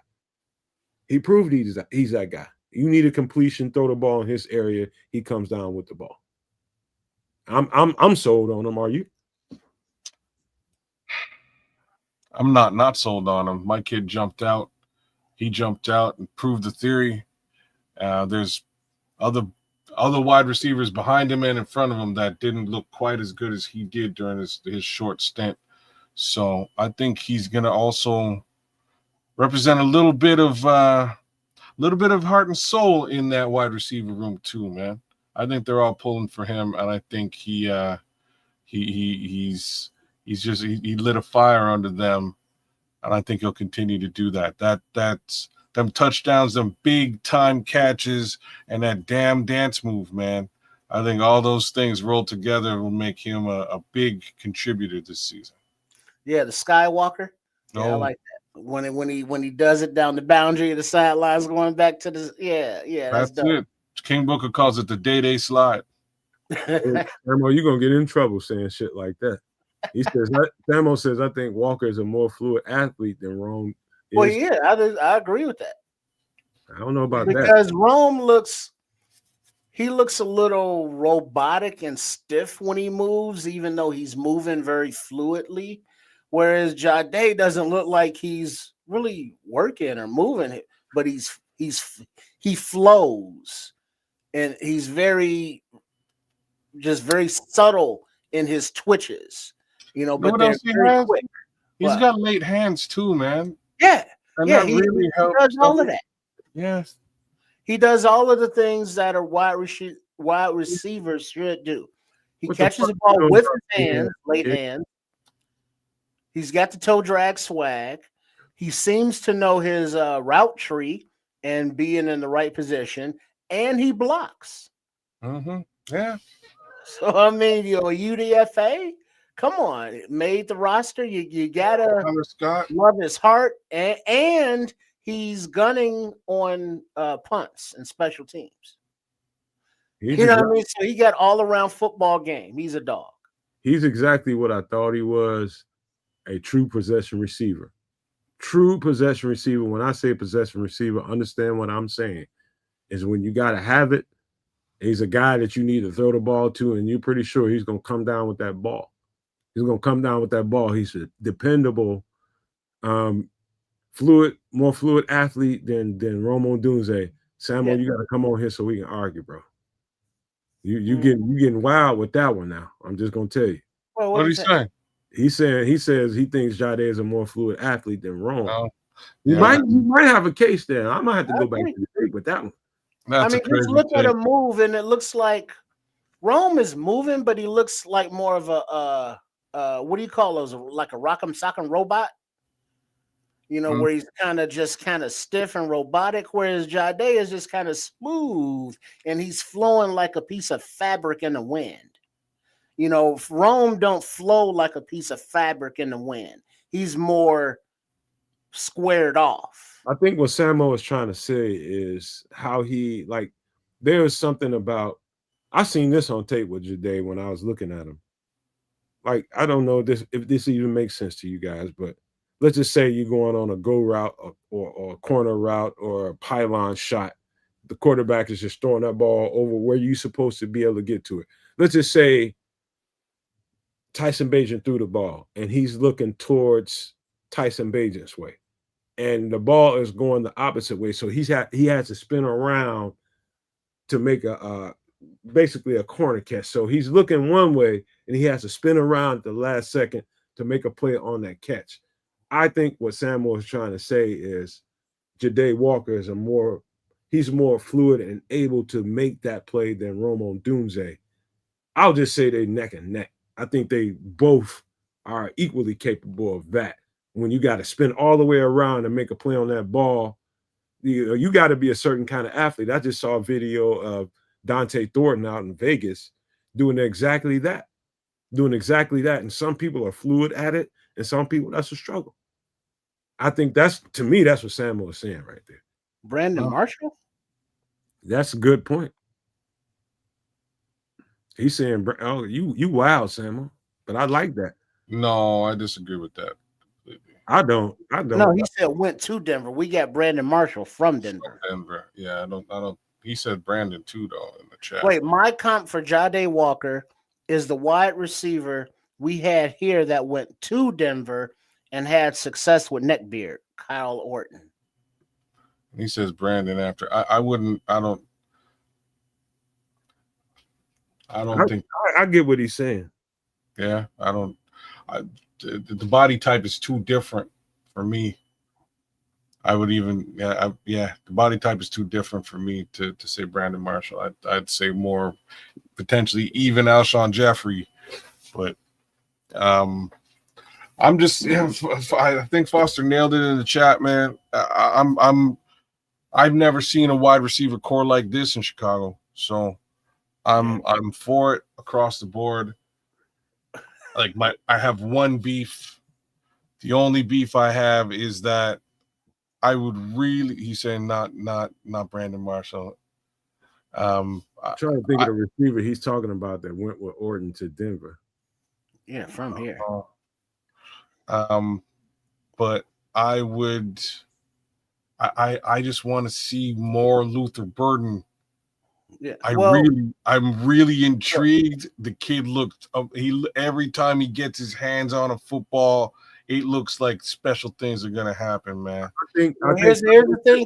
Hold on for a second, Trips. I think the person Samuel is trying to get to that Jade Walker reminds him of, and is a player that don't nobody like right now. He done burned his ass over in Pittsburgh, but the player to describe what we're talking about, the fluidity of how Samuel was trying to put it out there, is George Pickens. George Pickens will catch that ball no matter how you throw it. If it's within his arm's reach and his fingers can get to it, he'll come down with that ball no matter how his body is trajected. So let's just say he's facing the audience, he's facing the crowd, but you need to turn back around and get your body around towards the goalpost, right? So you're looking at the crowd and you're expecting the ball to come over there, but you got to wheel around and be fluid enough to get your body around and catch it looking at the goalpost. That's what he's talking about with fluidity. Brandon Marshall is a great example of that. He had that down to a science. George Pickens is the guy that I think of right now. I think of another guy. What's the All-Pro Hall of Fame receiver? And Larry Fitzgerald is another guy like that. It's just hard to find guys like that. Everybody, take it easy now. Well, here's the. I just gave you a fucking example. Alex, here's the thing that we aren't taking into consideration, that every one of these weapons we're talking about, Walker, DJ taking reps at running back, Rome, Oz, Luther Burden, Loveland, Komet, each one of these guys is going to have a package. Pause. And Ben Johnson is going to have a group of plays that will accentuate them. No, man, God,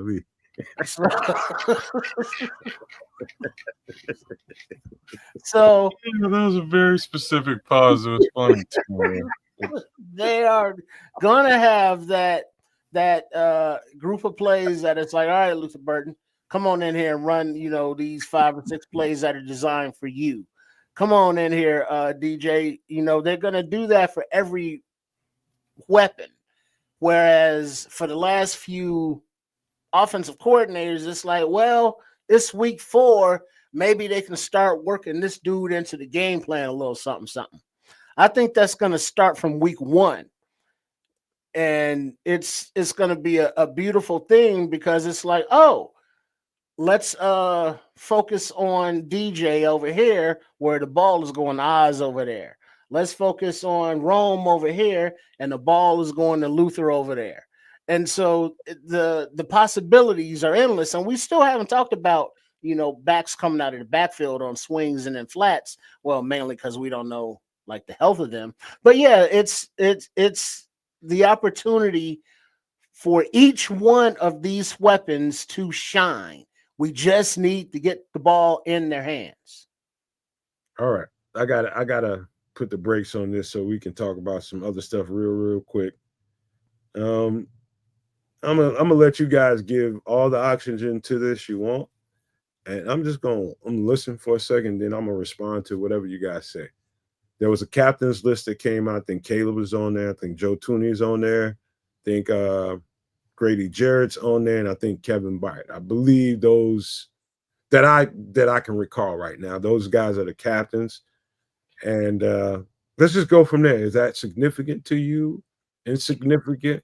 I'll let you guys have the first bite at that apple. So there's one more captain on the list. The remaining captain is Cairo Santos. My bad. That's okay. That's the remaining captain on that list. I have absolutely zero problems with this, really. I think that the team needs to rally behind the quarterback. Personally, I don't think he's a leader, but I think the team needs to rally behind the quarterback. He needs to be the leader. All right, so about that simple. You definitely need the consummate veteran Pro Bowler as your leader on that offensive line. This is from a situation where we had nobody in the trenches set up as a leader a year ago on either side of the ball. And guess what? On the other side of the ball, there's the other guy, another consummate veteran, been to a Super Bowl. That guy's your other leader. I agree with that as well. Right? Kevin Byard clearly proved his leadership last year. Out of all the leaders last year, I think Kevin Byard was actually the one leader that jumped out and showed his leadership capabilities. The rest of them, and this is really where the conversation goes, and why did they pass up all these other guys? For the most part, all those other guys were just guys who got paid, right? Paid well, so maybe we should consider them leaders as well. That's not, we talked about this recently. That's not what a leader is. Leader leads by example, never says that he's a darn good leader. I'm a great leader. Nope, that's how you know that guy's not a leader. That's how you know for sure. Right? Yeah. But so far, I think they have the right guys. It's a beautiful thing that now the captains, our experienced veterans who've been there, done that, not necessarily here, but around the league, whereas it's not just someone put in that position. Well, he makes the most money, like kids are saying, that's not what a leader is. What a leader is, Joe Tooney described it I'll speak up and say what I got to say when I need to say it, but I know when to fall back and, know how to follow as well when the coaches say, this is what goes and that's what goes. So this is better than that bumfuck bushel of 82 captains last season. And, we don't know what the hell that was. But this is more of a respectable, professional way to handle the whole captain situation in that locker room. And that's, just refreshing to see from Jump Street. Let me say this, man, and I'll just say exactly what everybody wants to say. And the person that actually jump started this conversation is my guy that's been on the show before. Shout out to Carm on CHGO, man. I like Carm, and I would like to have him back on here again to have this conversation with him. And Carm, you're square for saying this, man. I'm just gonna tell you straight up. You're a non-football player, and your non-football player mind got you in trouble here. And I'm gonna tell you that. Because it's the significance of somebody's contract speaks to the significance of that player's talent. Only. That's where you draw the line. Carm said this today? Carm they should be worried that, okay, these guys that are making all this money weren't voted as captains. Man, the two things shouldn't be in the same conversation, bro. That's exactly the opposite of what I literally just said. The money does not denote. Let me finish, man. Go for it. It's you get paid by the significance of your ability. And that's it. If you end up being a leader within that, that's just extra. And it really doesn't mean anything to anybody, especially us on the outside. And I think Scroll said it earlier in the chat. It only means anything to the people that are in that locker room. That's it. That's it. Who's the captain? Who ain't the captain? Everybody's not a goddamn leader. They could be making $1 billion on this roster. They can suck as a leader. And so somebody's paycheck doesn't mean anything when it comes to that. They'll tune Montez Sweat out. They'll tune a bunch of people out because they're not leadership quality. They are certain personality types with great, immense potential athletically, and they get paid to that par. Period. You don't expect everybody just because of his status to be a leader and be a captain. It's a certain, I'd be honest with you, man. I remember being voted as captains and shit, and it just added to your responsibility. Now you got to be the first one in the locker room. Now you got to make sure don't no problems happen inside the locker room. You got to be that inside and outside the locker room. It's an added responsibility, whereas you got a lot of personality types in that locker room. It's probably more of these people than not. That people just show up at work, do what they're supposed to do, and take their ass home. And they happy with that. And so you got to understand the difference between the two. That's all. That's it. Yeah, those guys who are making big contracts are not, because by default, leaders. It doesn't mean that the team is going to rally around them or that they can rally the team. It's a completely different situation in that locker room. The guys who they rally behind are the leaders, and I think they've been identified this time around. From what Ben Johnson was saying, he actually had the team itself vote on who they thought the leaders were going to be or who they thought the leaders should be. And out of that vote, you had a clear delineation of, hey, this guy's in the trenches. He's a consummate Pro Bowler. He's a veteran player. He's a leader. And that goes for both Joe Thuney and Grady Jarrett. Easy. And it does not matter if you are a loud, yeah, let's go, get him, hype, rah-rah kind of guy. That does not make you a leader. No. And even if you are like a Thuney or a Jarrett and are just quiet and lead by example kind of guys, are still excellent leaders. There are different types of leadership styles. And the lowest common denominator is respect. And they will other players will listen to these guys because they respect them. And that's what a captain is. Hey, been there, done that. hey, how do I handle this situation, that situation? Because I remember what a team captain does. A lot of people who have not been on teams or in locker rooms don't get the concepts. But these are, your quasi daddies out there, business agent stuff, female stuff, how to be a professional in NFL. These are the guys that can speak to that and with fairness and honesty. And the players respect that, and so they voted this to them. This was not a coach imposed thing. It's like these are going to be our leaders for the season, like it or love it. Just the way it is. Nah, these are the players. Like, yo, this is who we want to represent us, and I like that. Yeah, Ked, you look like you want to say something, but no, I'm good. I'm good. Triple R's nailing it, man. To be honest with you, I love this leadership conversation because so my son played his first game on Friday, and the game went into overtime, and what jumped out to me, one of the coolest things I've seen in a while, was game went into overtime. They panned over to the sidelines, and the team started to rally. And as the team was rallying, they're rallying around my boy, and I'm like, wow, you're clearly the leader of this defense, and that is awesome for me to just witness and watch live and direct on television. You know what I mean? Like, this is amazing. So I sat there and I was talking to him earlier today, and I was like, boy, you are a leader on that squad. You got to make sure that your impression is felt and lead by example. I was literally having this conversation before I realized that the Bears had gone ahead and selected their leaders.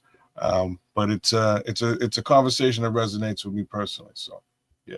I would say this as a closer to this. Being somebody that was tabbed for leadership several times, but that's a whole other. It's a responsibility that at times I wish I didn't have.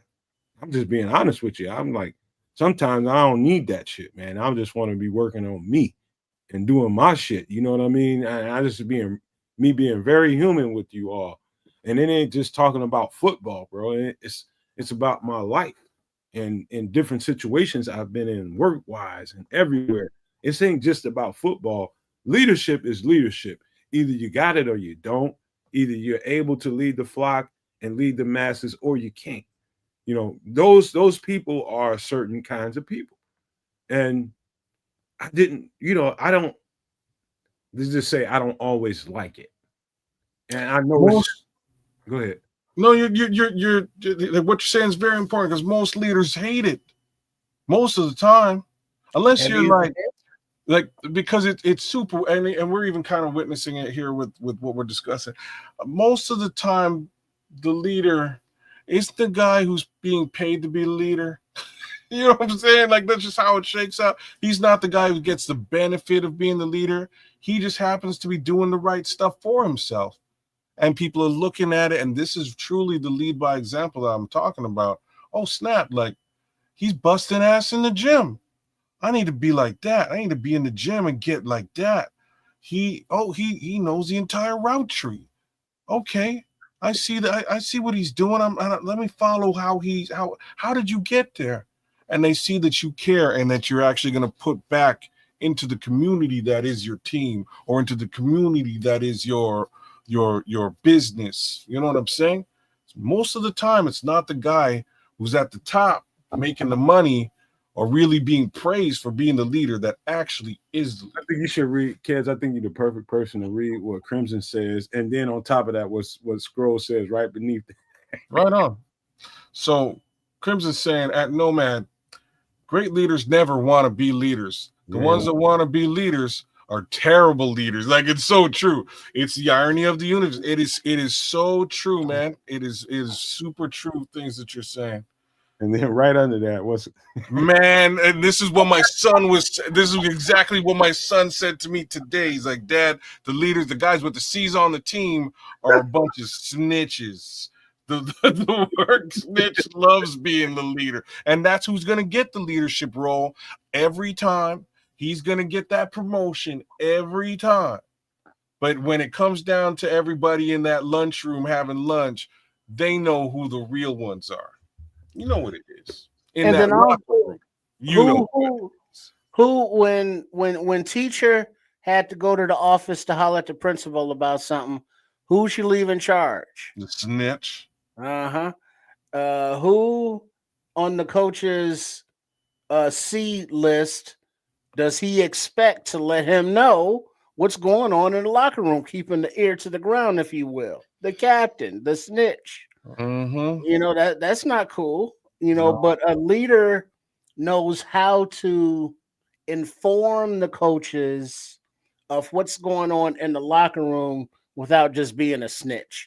It takes that diplomatic way of eloquently speaking sometimes, you know, to be like, hey, this is an issue that the team is having with your coaching style, let's say, as an example. As it also goes to, it's like, hey, the coach needs you to do this as a team. So it goes both ways. And being in that situation, heavy is the head that wears the crown. That's a lot of drama that you got to deal with. It's like, ain't nobody got time for all that. Read what Samuel just said, and I can relate. I'm gonna read a couple of things. So read what Samuel says first, because that's I'm gonna start with Samuel. So Samuel said earlier on, the leadership takes its toll, and it is facts. It has a price. Crimson right underneath it says, "Not me." Old Polish saying, "Not my circus, not my monkeys." I got none of that shit. Trying to control all them goddamn numbskulls and gummies, man. But yeah, that's part of being a leader, that you are willing to accept that responsibility. Hey, Trip, sometimes it's just holding your tongue, and being a leader is holding your tongue and not just flat out saying, man, you just dumb, man. You dumb. Well, yeah, but what I tell you, be fine. You dumb. Yeah. But it's you still have to express the sentiment. You just have to know how. Yeah, because being a leader is delivering good news and bad news. Yeah, you just got to do it as a joke. You razz that guy a little bit. But man, big ups to the chat, man. You guys are awesome, and this is a really good conversation that we're having here today, because I'm getting just a little bit of personal insight that I'm going to share with my kid there next time we chop it up, because there's there's angles to everything, and when you are that leader, you can sort of have bigger conversations when the need be, right? And if you don't have those bigger conversations, that's fine too. You can again lead by example, but sometimes you just want to insert yourself into that position of leadership and assume it. Take the reins. Look at Samuel's comment there. Having to check your boys on and off the field took my friendships on a roller coaster. It's during the off time. You're in the dorms. You see one of your teammates doing a little something out of pocket. Now you're not a snitch, trying to stop them, but you're just like, hey, I'm helping the team. You're hurting the team because we need you, and you messing up. Bad PR. Now you're gonna put the police on us. So it's part of being a leader is handling those situations, putting out those fires before the coaching staff has the opportunity. Trips, when you're at the club and shit, and all your people out, and you got to see, man, you might have to squabble one of their ass, man, because they too out of line, and you know it. And if you don't stop them, they're gonna get in trouble, and they drunk and out of control. You might have to squabble with his nasty ass. He's slick, drunk. I've been through that. Samuel is definitely right, man. It's gonna test all of that kind of shit. And then it's up to you as the leader. After you get through whatever just happened between y'all, you got to squab with his ass. And then after that, when he calms down, he's a different person. When he's sober, it's a different person. You got to go to his house or wherever he's staying at, in the dorm, wherever. And then you got to be like, hey, bro, that wasn't personal, man, but you was out of line. And it's going to be like, oh, I know, bro. I know it wasn't personal. And you got to go through all that shit. That's extra shit before you even get back to practice, bro. I've been through that, man. I ain't like it, man. I have to get out with a couple of my teammates, man. And to this day, I hear about it. I don't like it, man, but that's the role I was given, man. Well, like I said, it always sucks when it falls on your lap. It does. It's not what anybody asks to do. It really isn't. But sometimes it just is what it is. Sometimes it just falls into your lap and you kind of recognize that you're that person and that's what you need to do. So shout out to those leaders out there. Sorry it sucks. But hey, and people need leadership. We about to take a little bit of different turn. We about to get into some extra sauce right now.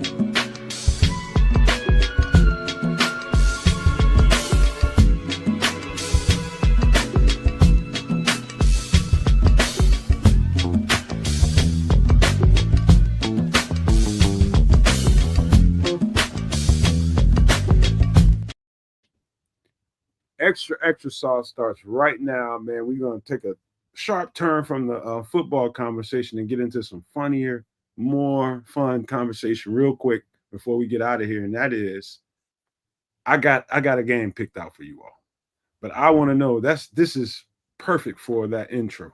That's why I did that. Give me your GOAT, Trips and Kids. Give me your GOAT video game of all time, kids. I know it's going to be very difficult for you to say one game because you're going to want to layer it on. But trust me, when we come back, I'll come back to you, bro. Trust me. It's funny. Like give somebody me one. Just give me one. Just give me a spitball one. And Fallout 4. What is it?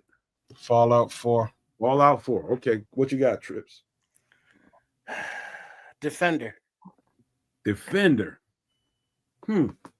My GOAT game that I've ever played is definitely. Hold on. Why is my mouse not working? There we go.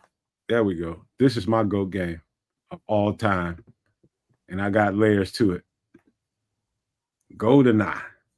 Oh fuck! You're one of these guys. All right, so let's just start with you, Kaz. You gonna talk shit? Go ahead, talk your shit, but layer on. Here's my shit. This game's an amazing game. This game is I've had like okay. So when this game came out was right after I moved into my apartment, moved out of my mom's house, had a 64, and between this game and WCW versus NWO wrestling, me and the homies would just crush these two games all the time because both games are 4 players, right? So 4 of the homies, 4 controllers, we're just doing it, drinking beer. That's my late teens, early 20s. This game was a bomb, but like to this day, my close homie, he rants and raves about this. That's why I'm saying you're one of these. He rants and raves about this game. This game got relaunched, I think, about a year ago on Xbox Game Pass. They brought it back on Xbox as opposed to any other system. And my homie called me up. He said, "Hey man, yo, you know what's on Game Pass, dog?" I was like, "I don't know, man. Oh, they got a billion free games on there. It's awesome." I said, "Yeah, man, GoldenEye's on there, bro." Wow. Okay. All right. Okay. Yo, right, I should have said we're gonna get it popping right now. I'm on that odd job. Before you finish, Kaz, you're gonna get to finish, but we gotta omit all the Madden and 2Ks, all the sports games. We're talking about other shit. But go ahead, Kaz, finish that. Okay. All right. Like anyways, man, I loaded. I was like, okay, we're gonna play right now. All right, let me download it. So I download this game and we get to playing. And then I realized that this game was dope 25 plus years ago. The graphics in this game in the year 2025 are absolutely garbage. Like, this is worst shit looking back. At the time, it was dope. But man, those graphics are terrible in today's standards. I just gotta kind of put it out there. But real talk, man, we had some good times playing this game. I wish I was fronting. Oh, Bear Truth 9. That's really the best game for me, actually. You nailed it. I'm actually like a Street Fighter. I can't believe I haven't seen Mortal Kombat. I love Mortal Kombat 2, but I'm a Street Fighter 2. I used to play like tournaments of Street Fighter 2. Like I'm like I really couldn't mess with those kind of games because all the left, up, down, start, hit these at the same time, and then stick it in your ass and rub it around, and then hit that again. I couldn't remember all that shit, and I didn't play them enough to care. So all of those fighting games is like, eh. And I never played GoldenEye because I didn't have Nintendo. I had, Atari, I had the Segas and all the Genesis, had a Dreamcast, but I never had Nintendo 64. So that entire catalog, it was just kind of like meh to me, But there was a equivalent of a spy game on there, but it went from level to level, and it was a guy with a gun, and he would jump and then go to board. I just don't remember the name of it, but yeah, there was a spy equivalent, but I don't know nothing about no GoldenEye. Man, I gotta let me go here because I'll tell you how it came upon me. My sister went and talked to a pawn shop person. I want to say either a pawn shop or somebody that was doing resale and refurbishing something. She found an N64, and this was one of the games that she had. And she's at that time, my sister's a little younger than me. She was just like, hey, you heard of this? And I was just like, nah. She just kept going on and on and on about it. And I didn't hear from her for months, bro. When I say months, I didn't hear nothing from her. All of a sudden, she was just like, you need to check this out. Months later, I was just like, what? All right. She let me borrow that N64, refurbished N64. I got on that motherfucker, and it took me 3 weeks. Not because I didn't sit there for 3 weeks. I had to make a living and put a roof over my head and feed myself. But hour here, 2 hours there, back and forth, just home.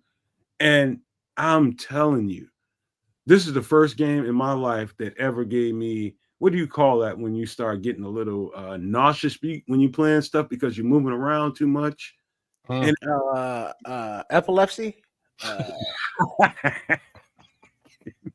It was a little less than that. Oh. You mean vertigo? Yeah, that's probably the right one. That's probably the best way to describe it.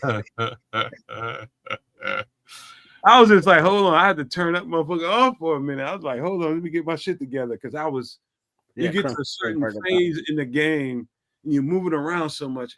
Anyway, that turned out to be, I like the concept behind the game more than anything else. It's trying to figure out something, trying to get from A to B, trying to accomplish some things before you get there. You have to go through some drama to get there, but the goal is to get to that last point and finish the game.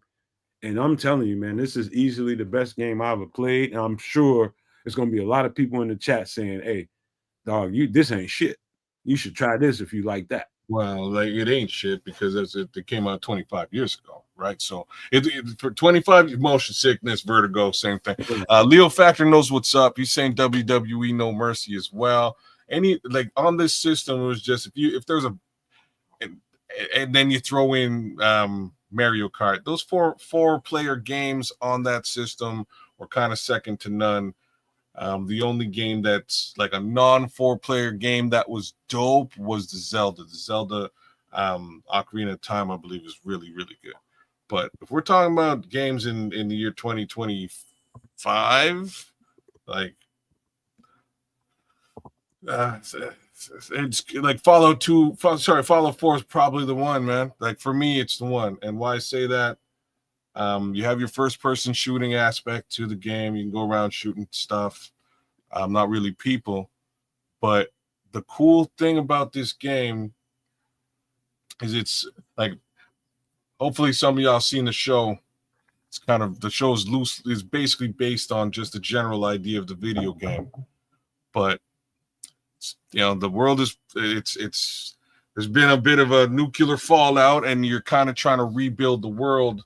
You're in a weird bunker, and you eventually leave this bunker, and you're out into the wasteland and wilderness of the world, and you can basically recreate society. And when I say this, it's pretty dope, man. Like you create your own settlement. People come and move into the settlement. You got to find a way to set up water for people like to be drank. You need to set up electricity so that electric devices and things to that effect can work in this area. Meanwhile, you just like you're saying about GoldenEye, you've got like actual missions and things that you need to do to get on and finish this game. But in the end, you wind up creating multiple settlements all around around North America is basically how it works, or whatever the map is. And it's probably between, like, I played that game for months, like for months on end. And like, when I say that, I've gone back and played it at least 3 times, man. Stalker or Tarkov. Hey, okay, I will definitely take them both into. Hey, Scrolls. If you like either of those games, you should like Aston Genty. Bro, I still felt the same way, Scrolls. Don't let them razz you, bro. I felt the same damn way, man. Even D Nice was saying last night, man, too, man. We were both shedding a little bit of a tear, man. But what can you do? Well, go ahead. But no, Fallout 4 is one of the baddest games you could possibly play. The other one that's close to Fallout 4 would be Skyrim. Skyrim is like Fallout, but medieval. Like Fallout meets Game of Thrones. Yeah, I'm familiar with all those games, but they just do nothing for me. Now it's like when I'm doing like some editing or something, I'll put on the YouTube, and my guy Broken Machine, he plays Battlefield and Warzone, and Battlefield 6 is coming out. But then also the games you're describing, I watch what's his name? Creator Potato McWhiskey, that's his name. And he does those civilization sim games, where you build the communities and the worlds, and you have to barter and trade or go to war with other communities. But those games have now expanded to, space age kind of things, where you're developing satellites and moons and star bases and the different ships and everything necessary. The food, everything that you need, the power, everything. So Trip, what you're describing. So the 2 games that I just described are made by the same company, Skyrim and Fallout. The company is called Bethesda. Bethesda has a 3rd game that is exactly what you just described just now. The 3rd game is called Stark. Oh man. Well, this one is Terra Nova. What's the game? Why am I blanking out? Crimson? Like, I know Crimson or Scrolls will know what I'm talking about. It's East Levante. Star. Man, it's funny because like I remember I was telling Nomad about this game maybe 2 years. Starfield, thank you, sir. Thank you, Crimson. You know exactly what I was talking about. But Starfield's dope. Like me and Nomad were talking many moons ago before this game came out. I was like, dude, I don't know if I can keep podcasting because this game coming out, and I'm probably going to be lights out for about 6 to 9 months. And it wasn't quite that long. It didn't take me that long, but damn, they make some really fun, creative games that are sort of survival-esque. But there's all sorts of dope games out there. Call of Duty's dope. Halo is dope. Peace out, Levante. The Halo series is dope. And I saw Halo 2 in the list. It's definitely got to be in the list of super good games. I can't. Metal Gear Solid Snake Eater. Holy smokes! Dope ass game. That's a bad game, bro. I can't do the CODs anymore because it's way just too much. Run, done, you're down, now respawn. Run, done, you're down, respawn. There's just way too much. That's why I like the Battlefield more, because it's more of a tactical, bigger maps, work as a squad doing things. And then if you go down, you have to respawn, that's fine. But it's just respawn. It's like, I can't do that.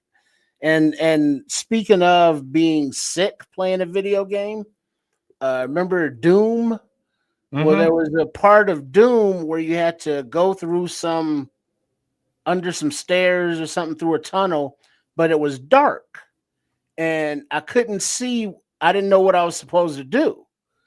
And so it's just spatially, and then I started sweating and get dizzy and it felt nauseous. Had to turn that shit off. And it was like, yeah, fuck that game. And then I felt it a little bit different when playing the Star Wars, the things that fly, the TIE fighters and the X-Wing fighters and shit, that game. And then they're going 360 and up and down and loop-de-loop. It's like being on a gyroscope. And I can't play that anytime late at night or in the day after I'm tired, because then I'll get dizzy and like want to vomit. You get epilepsy. Yeah, I get epilepsy. But in the morning, if I played that early, I'm good. But all that twisting and I don't know. So the games nowadays, it's like, your baseball, your football, your sports stuff. See, so like I said, I'm a pretty big gamer. As far as sports are concerned, obviously the EA, all of them EA games I'm in. I will whoop ass at NHL hockey. I'll tell you that right now. I love doing me some one time. The one time I don't even know who's playing. I don't know who's in hockey at this point. I'm not a big hockey guy, but I will whoop your ass at NHL. Just how it goes. I'll check the shit out of you trying to come across my blue line. Okay. And then take your puck and do a one-timer on that ass. We'll see. But FIFA 2, man. I don't know if y'all. Yeah, I know y'all don't play no FIFA, man. FIFA is one of the best games ever created. Gotta say it. It is one of the most. And this is the thing. Soccer isn't as big in North America as it is elsewhere. I just see a challenge there. I know that from Crimson. Oh, you invite is necessary. You probably will. You probably will, man. But I'd probably play. I love that game, man. You know who's strangely, who's good at Halo? My wife. Oh, wow. Yeah, my wife is a bad mother. You know what I mean? She's bad at Halo, man. And we used to play all the time. You know how hard it is to find a solid female that gets in the game? No, not well, looking at Rumi, she's from what the fuck is she from? Not Switzerland, where they talk all dirty in Scotland, over there someplace. Ooh. And then there's Lady Jade that plays like Warzone and CODs and all those. But there's a whole community of streamers in their own genre of games. And so all the games that you all have mentioned, there are people that have been playing since these games came out, but they put together a setup to stream and on YouTube and Twitch and all that stuff. And like my man Rory that does Gran Turismo every day, they've turned video games into jobs where they stream for 8 hours a day. They get their super chats and they do their memberships and they have their sponsorships. When the video game Battlefield 6 was doing their release thing, they invited a lot of streamers, actual streamers, to go to Los Angeles, flew them out, and to have the release. So now all of the streamers were playing that beta, which turns into a big advertising thing. And so when the actual game drops, now the streamers are the first level of marketing, because people are going to watch them play the game to decide if they want to buy it and download it or not. So it's just how the industry has progressed. And if we had stayed, like, just say you stayed in that one realm of that one game, you could, be using that, making a living today. It's so funny, man. I got to, unless we're going to stay on here 5 hours, I got to say this. Mm-hmm. The last time I had a deep conversation about games might have been a year or so ago. One of my homies talking about the GTA, the new GTA. That's exactly where I was going to go next. Where you go? Go ahead, man. Go ahead. I was just gonna say, so first off, shout out Chrome Boys, my boy Sean from Chrome Boys jumps in here every so often. That's what he does. That's what his podcast is about. Check out Chrome Boys right here on YouTube. His is basically Grand Theft Auto 5 missions. He's been pumping out crazy online missions for just about hell. That game went out for 10 plus years, so he's been doing it for quite some time. That's really what his channel is about, is like, how do you do these heist missions and different things in GTA 5 online. Now, if we're asking like what's the baddest game, if I don't really like, I've mentioned a lot of games, but I think everybody knows the baddest game is probably really actually Grand Theft Auto. Like the Rockstar is a brilliant company as well. What they basically did is they spent 5 years releasing different smaller products, smaller games, wrapped them all into a ball, and then released them as a grander cinematic game called Grand Theft Auto 5. That's really what they wound up doing. And it was a beautiful thing. Like what Rockstar did is they had a game where it was just a shooter, Max Payne.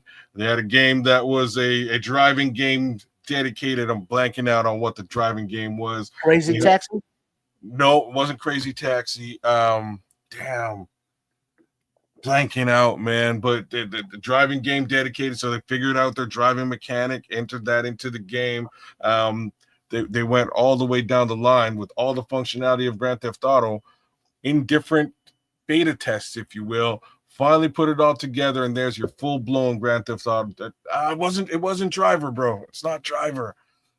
Man, I can't remember what it was, but it's a dope driving game. Dope driving game. In the end, that's how they sort of put the finishing touches on this latest iteration. What's weird though, they haven't done that over the course of the last 10 years. They've really just been updating and adding online features to what's up, White Ghost? Online features to the existing Grand Theft Auto video game, that Grand Theft Auto 5. The story, bro, one of the best stories in video game history. Got us Midnight Club. That's the one. Scrolls. He knows what's up. That's the one. Midnight Club was a driving game. Man, Trevor, if y'all played this game, just the story of Trevor is one of the funniest. He's one of the funniest video game characters of all time. And if you haven't played Grand Theft Auto 5 at this point, 10 years later, I don't know what you've been doing. You kind of need to go grab this game and just give it a play. Strictly alone, just for Trevor's antics. Trevor is the craziest SOB that's ever been in a video game, and it's a thing of beauty what they did with this character. In the end, I can't wait to see what they do with Grand Theft Auto 6, which should be coming out, I believe, in the new year. I think they got about a year's time left before they actually launch this new game. And if it's anything near as good as the last game, you got me. Take my money. All right. Before anybody says anything else, let me swerve a little bit and got a couple more things before we get on up out of here real quick. And something happened. I don't know if you guys ever heard of the 1988 Olympics, Seoul, Korea. Roy Jones Jr., I think he was a welterweight or a lightweight or a welterweight, one of the two. Goes to Seoul, Korea. The Olympics are in Seoul, Korea, and he faces a South Korean and beats the dog crap out of him. This is one of the graphics from that fight. I've watched this fight at least 3 times at this point. I'm a fight fan, you guys, in case you didn't know. I've said that a few times. But this, like you see on the graphic, it wasn't even close. He beat the dog shit out of him. It's probably one of the more one-sided Olympic boxing matches that I've seen. He beat him from pillar to post, bro. Beat him. And they cheated him out of the gold medal and gave it to the South Korean. And for years, Roy Jones Jr. has had that demon in his life. You know what I mean? Just that accomplishment that he's got everything. He won belt after belt, title after title, from weight class to weight class, more than any other fighter ever has, ever. And this was the one thing that he didn't have on his resume. And just recently, this guy named Park, let me make sure I get his name right. Let me get it right. It's Park something. Anyway, hold on. It's Park Si-hun. Came all the way from South Korea. All the way from South Korea to Roy Jones's his ranch out in Pensacola, Florida, man, and finally gave him that gold medal, man. And I think this is about the dopest thing I've seen in a long time, because he could have easily stayed in South Korea for the remainder of his life. The way the story goes, it sounds like his son convinced him to, you need to go and give that man that gold medal. He deserves it. Go there and give it to him. And they brought the media in it. I think this is dope. I want to talk all day about it, but I'm going to leave it to you guys. What do you guys think about this? You don't care. You don't watch the fight. I don't really care, but I'm just thinking of other things. Like Roy Jones Jr. has had an illustrious career. He's made millions of dollars. This is the first time I'm hearing about Park Si-young. What did you say his name was? Park Si-young. Park Si-hun. It's Park Si-young. Park Si-hun. Don't listen to Hun. We'll be here all day with pronunciation. I'm just saying, this is the first time I'm hearing of this man. I hope Roy Jones sent him home with like a couple of bucks. You know what I mean? That's all I'm really trying to say. He knocked Roy. He had the one fight, lost to Roy Jones, but won the medal. And I guess he's just been working ever since. You know what I'm saying? Like Roy Jones he just had a fight with Mike Tyson. I guarantee he got paid. Got his ass whooped, but I guarantee he got paid. And there's Park delivering medals across the seas. Yeah, I remember actually, like somebody in the chat, I remember those Olympics, and it's not the first time that the home country, fudged a subjective judges score, whether it be boxing or gymnastics or whatever sport that is not a clear, run through the tape time thing. And so it's cool that the sportsmanship, came about 40 years later, and that he gave him the medal to make Roy Jones Jr.'s collection or whatever. You know what though, Trip? Like he looks in this picture, he looks like he's feeling the whole situation. It looks like an emotional situation. Yeah, that's cool. Yeah, but do I really give a shit? No. Well, let me say this, man, before Church fucks this whole take up.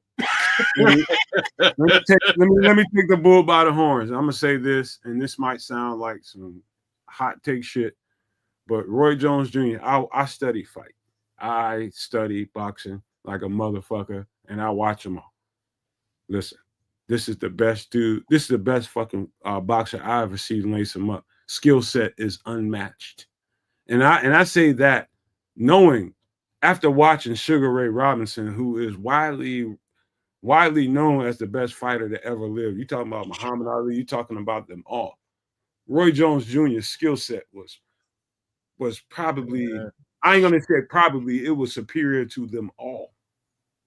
I mean, he could beat your ass in any kind of fight.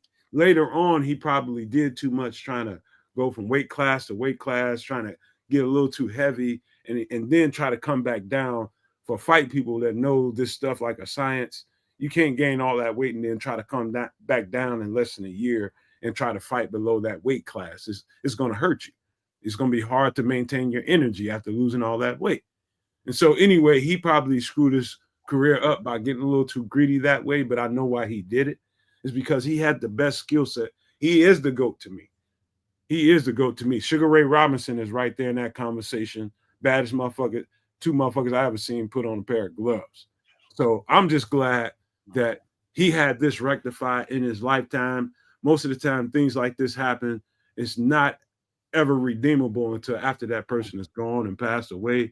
This happened in his lifetime. He gets to see it. And I just enjoyed knowing the fact that it happened, man. It was great. Man, there's other guys, man. Like, and Crimson's throwing out Mayweather right away because he's a guy that I would definitely throw into this type of conversation.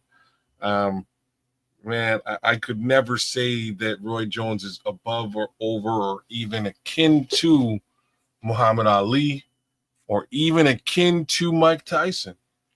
There is nothing like Mike Tyson, man. It's a different thing. You know, like Sugar Ray Robinson and Roy Jones to me are very similar in skill set. I would have to also say again, Mayweather is probably similar in skill set in that regard. But Mike Tyson did things I'd never seen. I didn't think human beings could do. You know what I mean?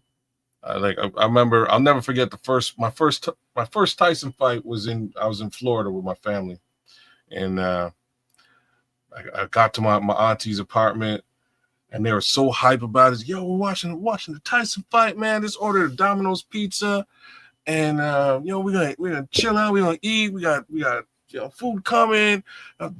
Beers here. Everything's good to go, and I'm happy. I'm hyped. My uncle's getting me hyped up, man. And the Domino's pizza was late. You know, it was like 30 minutes or it's free. So he's bouncing around going, oh man, like they don't give me a free pizza if they keep messing around. I'm gonna get my pizza free. So we're waiting for this pizza and we're wondering, are we gonna get it for free? And this kid takes 35 minutes. So my uncle's pressing him for this free pizza, and the kid's like, listen, man,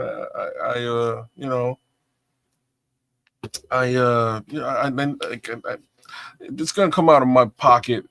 It's my money. It's gonna come out of my pocket. Please, like, just pay for the pizza. So my uncle felt bad. He paid for the pizza. We sat down, and he's all mad. He's like, damn it, I thought I was gonna get my pizza for free. And the second we sit down, the fight is over. I'm saying, we didn't even get a slice of pizza, not a bite. The fight was over in 90 seconds. Yeah, that's how he got down. You know what I'm saying? 90 that's seconds. How he was living. Yeah, I don't give a damn about no commercials, no ratings. I came here to knock some fools out. You are out cold, and like I'm trying to remember who I think was it Spinks? I can't remember who he was fighting, but it was a dude that was like, yeah, I used to spar with Mike Tyson. I know Mike Tyson. We're gonna have a good 90 seconds, dog. 90 seconds. That was it. The most slept on boxer nowadays, Oscar De La Hoya. He had the most adorable little dogs that he carries around his man purses, and he looks fabulous. I'm gonna do this, man, because I see boxing differently, especially differently than most people, man. Putting them on, and I'll leave you guys' takes where they are. There's gonna be some nice cut-ups. Yeah, that was cute. But I do think this is the best motherfucker I've ever seen, and I mean. Close, I'm gonna put Sugar Ray Robinson right there with it. I'm talking about pure boxer, can whoop your ass all over that ring in any kind of style, any kind of format. The boy is cold. I've never seen anything like Roy Jones. The closest thing I've seen is Sugar Ray Robinson. And I love Muhammad Ali. Let's just say he's the best heavyweight I've ever seen. But the all-around pound for pound best fucking fighter I've ever seen lace him up is easily to me. Not easily. I'm gonna just say Roy Jones Jr. Before I get to this next conversation. What do you got, Trick? What's my man Hands of Stone from south of the border? Talking about Roberto Duran. Oh, I thought you were saying Manny Pacquiao. He's a brawler. And Pacquiao too. But this like being able to throw the hands with the sweet science, being able to take a pounding, being able to see the opposition and know where to hit them. Yeah, it's a beautiful thing, and I give the utmost respect to all of those who get in that squared circle. So don't get it twisted. They call it the sweet science for a reason. Mm-hmm. It's not about hitting. A lot of times it's about not getting hit. You can say I'd say Floyd was the best at I was just going to say it but might the best all around that put it all together is, to me, Roy Jones Jr. and then Sugar Ray Robinson's right up under that. I think when I always like Marvin Hagler in this type of conversation, but he doesn't have the tenure that we're talking about. But at the end of the day, I have no reason not to put Floyd Mayweather in this conversation, man, because you're right. You got to hit him first. Yeah. And my boy will, like bob and weave your ass. he's shooking and diving and bobbing and weaving, and like he is that good. He is that good. I don't.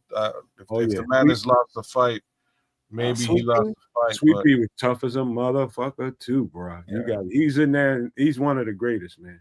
He's in that conversation. It's a nice little tier of great ones that need a Hall of Fame all by themselves. A room that's completely dark with cobwebs. Nobody ever goes in that motherfucker. Sweet Pea is in that room. Roy's in that room. Muhammad Ali is in that room. Sugar Ray Robinson's in that room, and a host of others. Sugar Ray Leonard, several other boxers, man. But we can get carried on all day talking about the fight game. We gotta give a shout out. Gotta give a shout out to those in that room who we don't know their name, but they in that room in the darkness because of the brain damage that they suffered being in the ring, and they never got to be famous or rich. You say Dane Bramage? They got that Dane Bramage. He fucked that all up. No, he didn't. No, he didn't. That was dyslexia. Pause. Trips has ESP because that leads us to the last topic we're going to talk about tonight, and that is talking about CTE. Dane Bramage. Listen, man. Let me get there. We're going into the this NFL season, and we are excited about levels of different things that we want to watch and be paying attention to. This football season, this is going to bring out the best of us. It's going to bring out the best of your energy when it comes to this game, this team. But one of the things that should be discussed and doesn't get enough conversation, that is CTE, kids. And, being safe out there. And my most important, when I start thinking about this game and thinking about this season, what I mostly think about more than anything else is I hope these guys get through this healthy. I hope these guys get through this healthy. And when I say that with this in mind. And the person I'm about to bring up is, we get to talking about a whole lot of people, a whole lot of football players, but I think this guy gets lost in the sauce. And I know you guys seen this guy play football. And that is this football player right here. Oh, Junior Seau. We start talking about the best linebackers that ever lived. We start talking about, of course, we're going to be talking about Mike Singletary. We're going to talk about Buckus. We're going to talk about Ray Lewis. But somehow, conveniently, this guy gets left out of the conversation too many times. And I used to love. When I say love, I absolutely could not wait to see this dude play football. He played football with this kind of intensity that everybody that ever played football should play with this kind of attitude, you would hope. But then badass football team too at the time. He's a badass football player. This is a bad motherfucker right here. Yeah, yes. I just wanted to give him his flowers because I don't think enough people talk about him. But you talk about a bad motherfucker. This is the epitome of it. Hopefully FTD pays well, because you always give him flowers out there all day long. But even though I'm razzing you, ain't nothing I can say or take away from Junior Seau, man.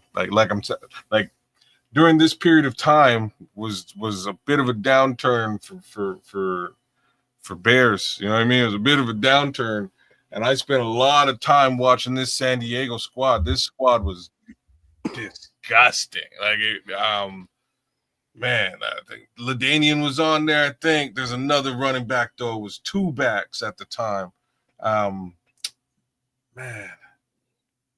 Oh, who's the other back? There was two backs. Both of them were dangerous. Means, bro. Who? Natron Means. Natron Means. Bro. Business. Running backs were crazy. Quarterback was solid, but this man was all over the field, just throwing his body into havoc. And you can kind of see where that wound up for him. And it's really an unfortunate tale that he took his own, he unalived himself. You know? Yeah.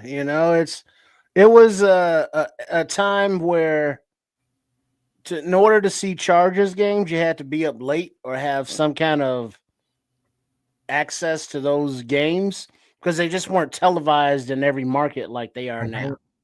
If you had like the Direct TV, the Sunday Ticket, and just being able to see him on national games, and the dude was just like, say, ow, because he was all over the place and he was rocking shit. But before we sign out and give Junior his flowers, got to give a shout out to Dave Dorson. You know what I'm saying? Rest in peace. We'll do that another time. And I just wanted to. Well, no, just a shout out and rest in peace. That's all. Yeah, he gets that. We're going to do a whole segment for those guys, man. But this guy right here, I'm talking about my joy of watching football. Sometimes it's the intensity of a football player that really attracts me to that game in particular. Watching guys like Junior Seau, watching guys like Ray Lewis just patrol a defense and really, really control an area. Atwater. And play with a certain kind of emotion. It made you want to play football. And I want to come out there with that kind of energy. I want to play with that kind of spirit.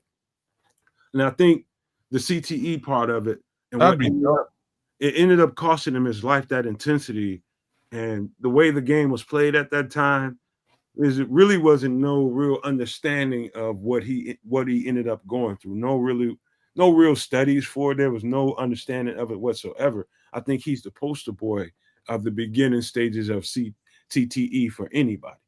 When you start talking about CTE and when people start referring to, how long we've been studying this stuff and what's your causes for talking about this, they go back to the Junior Seau story.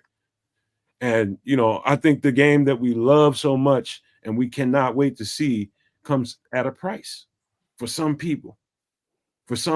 And all I would say is to end this is I hope everybody gets through the season without any kind of issues like this and have a long career and not having any of this game that you love so much have a later toll on your life, man.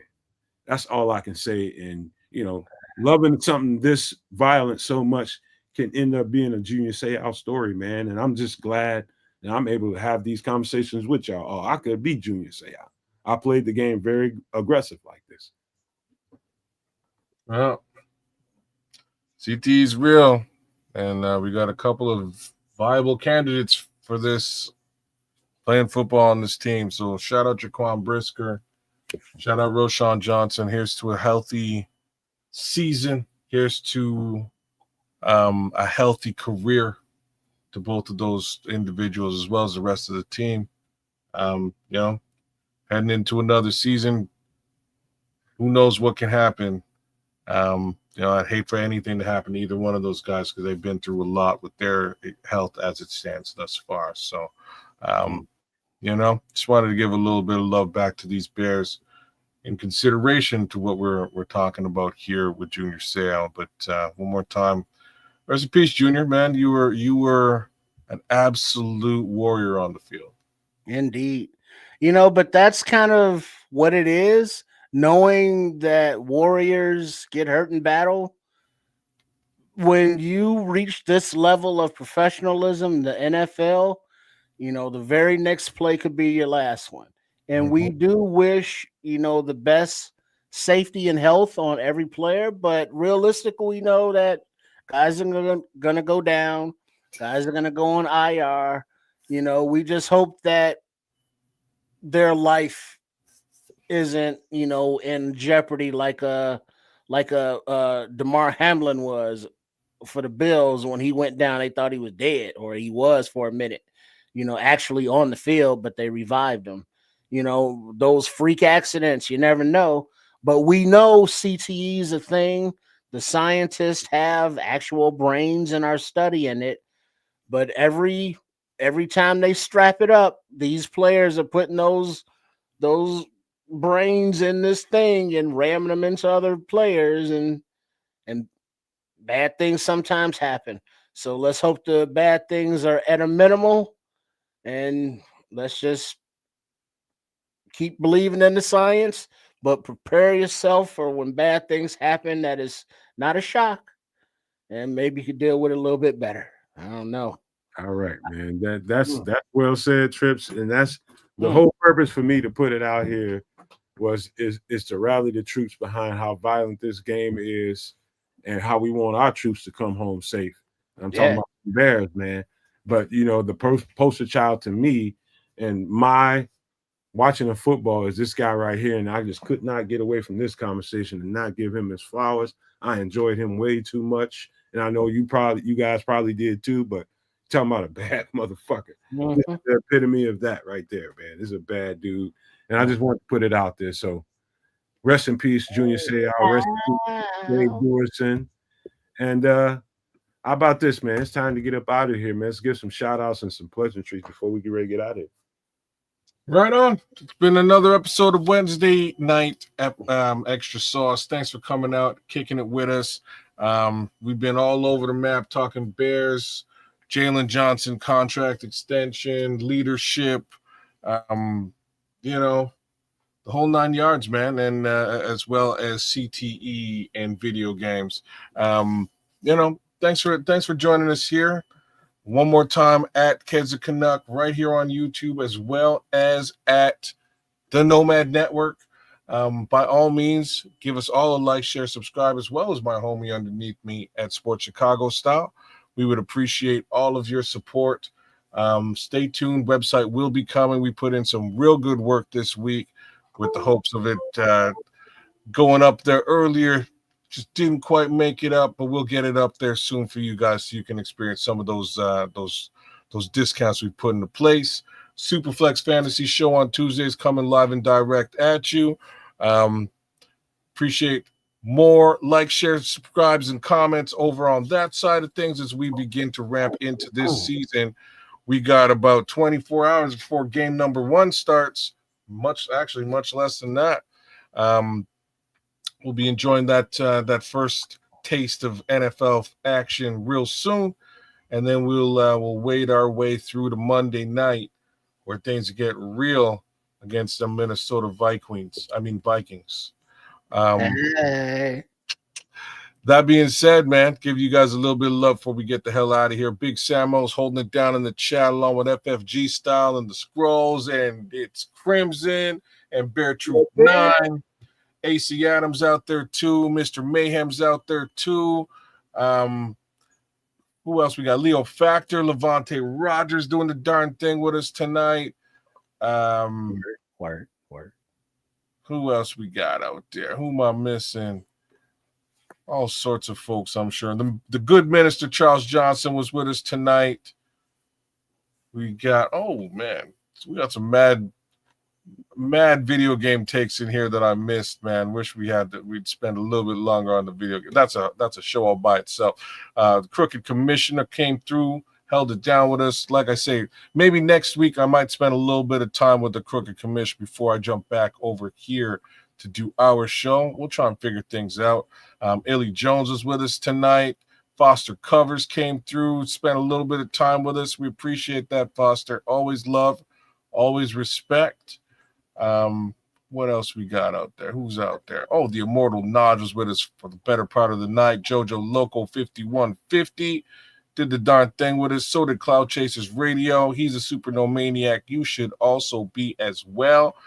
Big shout out to Crimson one more time for gifting a whole bunch of No Maniac accounts, memberships to the No Maniacs out there. So if you got magically received a free No Maniac subscription today, thank the homie Crimson. He definitely deserves it.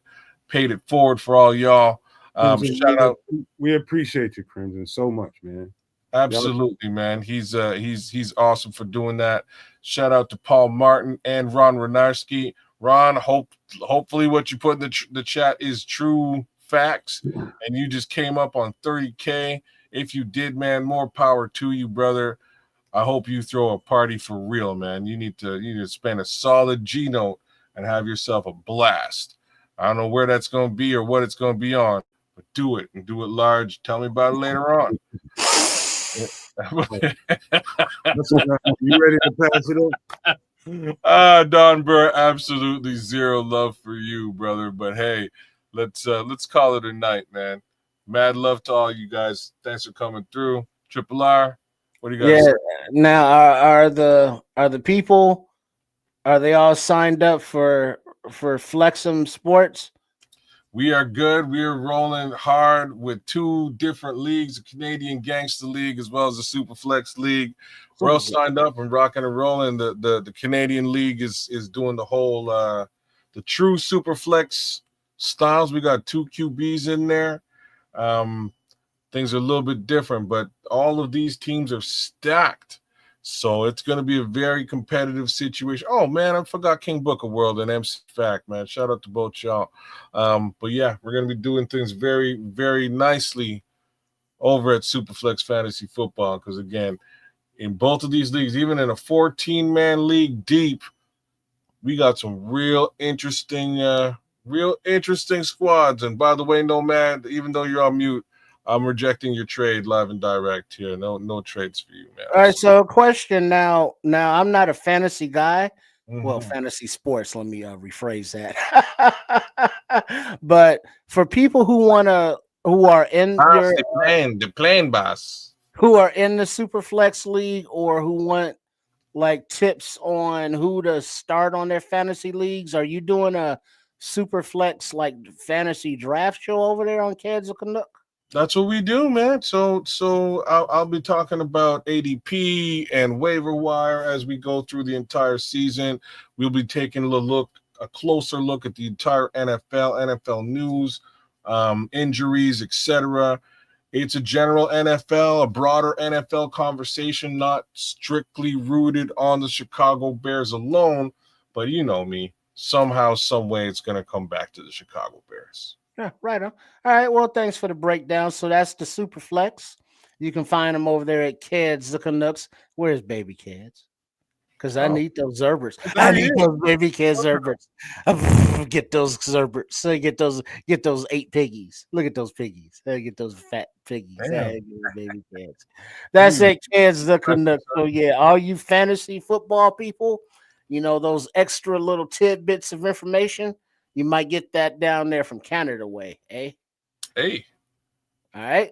And so for those of you domestically here or wherever the fuck, sports Chicago style, give young Trip some dap, as he's all dapper himself. Give him some dap for being dapper, if you will.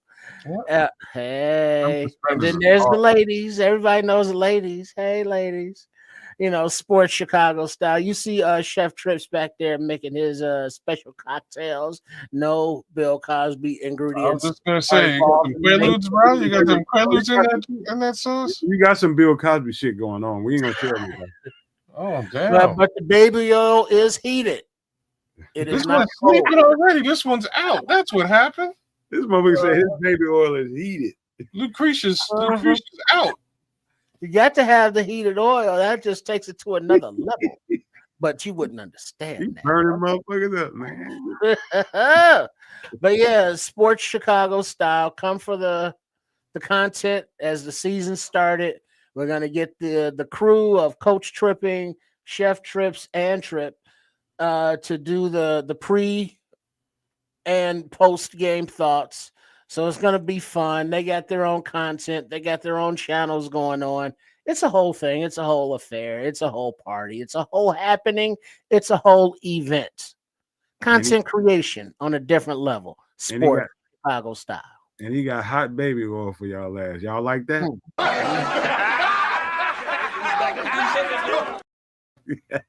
Damn. Hey man, so I'm gonna assume we're doing a live show for this game on Monday. Is that right? Yes, sir, man. We gotta do a live show, bro. I'm just making sure that the world knows that we know that we're going live on Monday to call this show. So you all don't have to listen to Chris Collinsworth punk behind. Biatch. Hate Chris Collinsworth. Who is it? Chris and Al Michaels. Damn, Al Michaels is fine.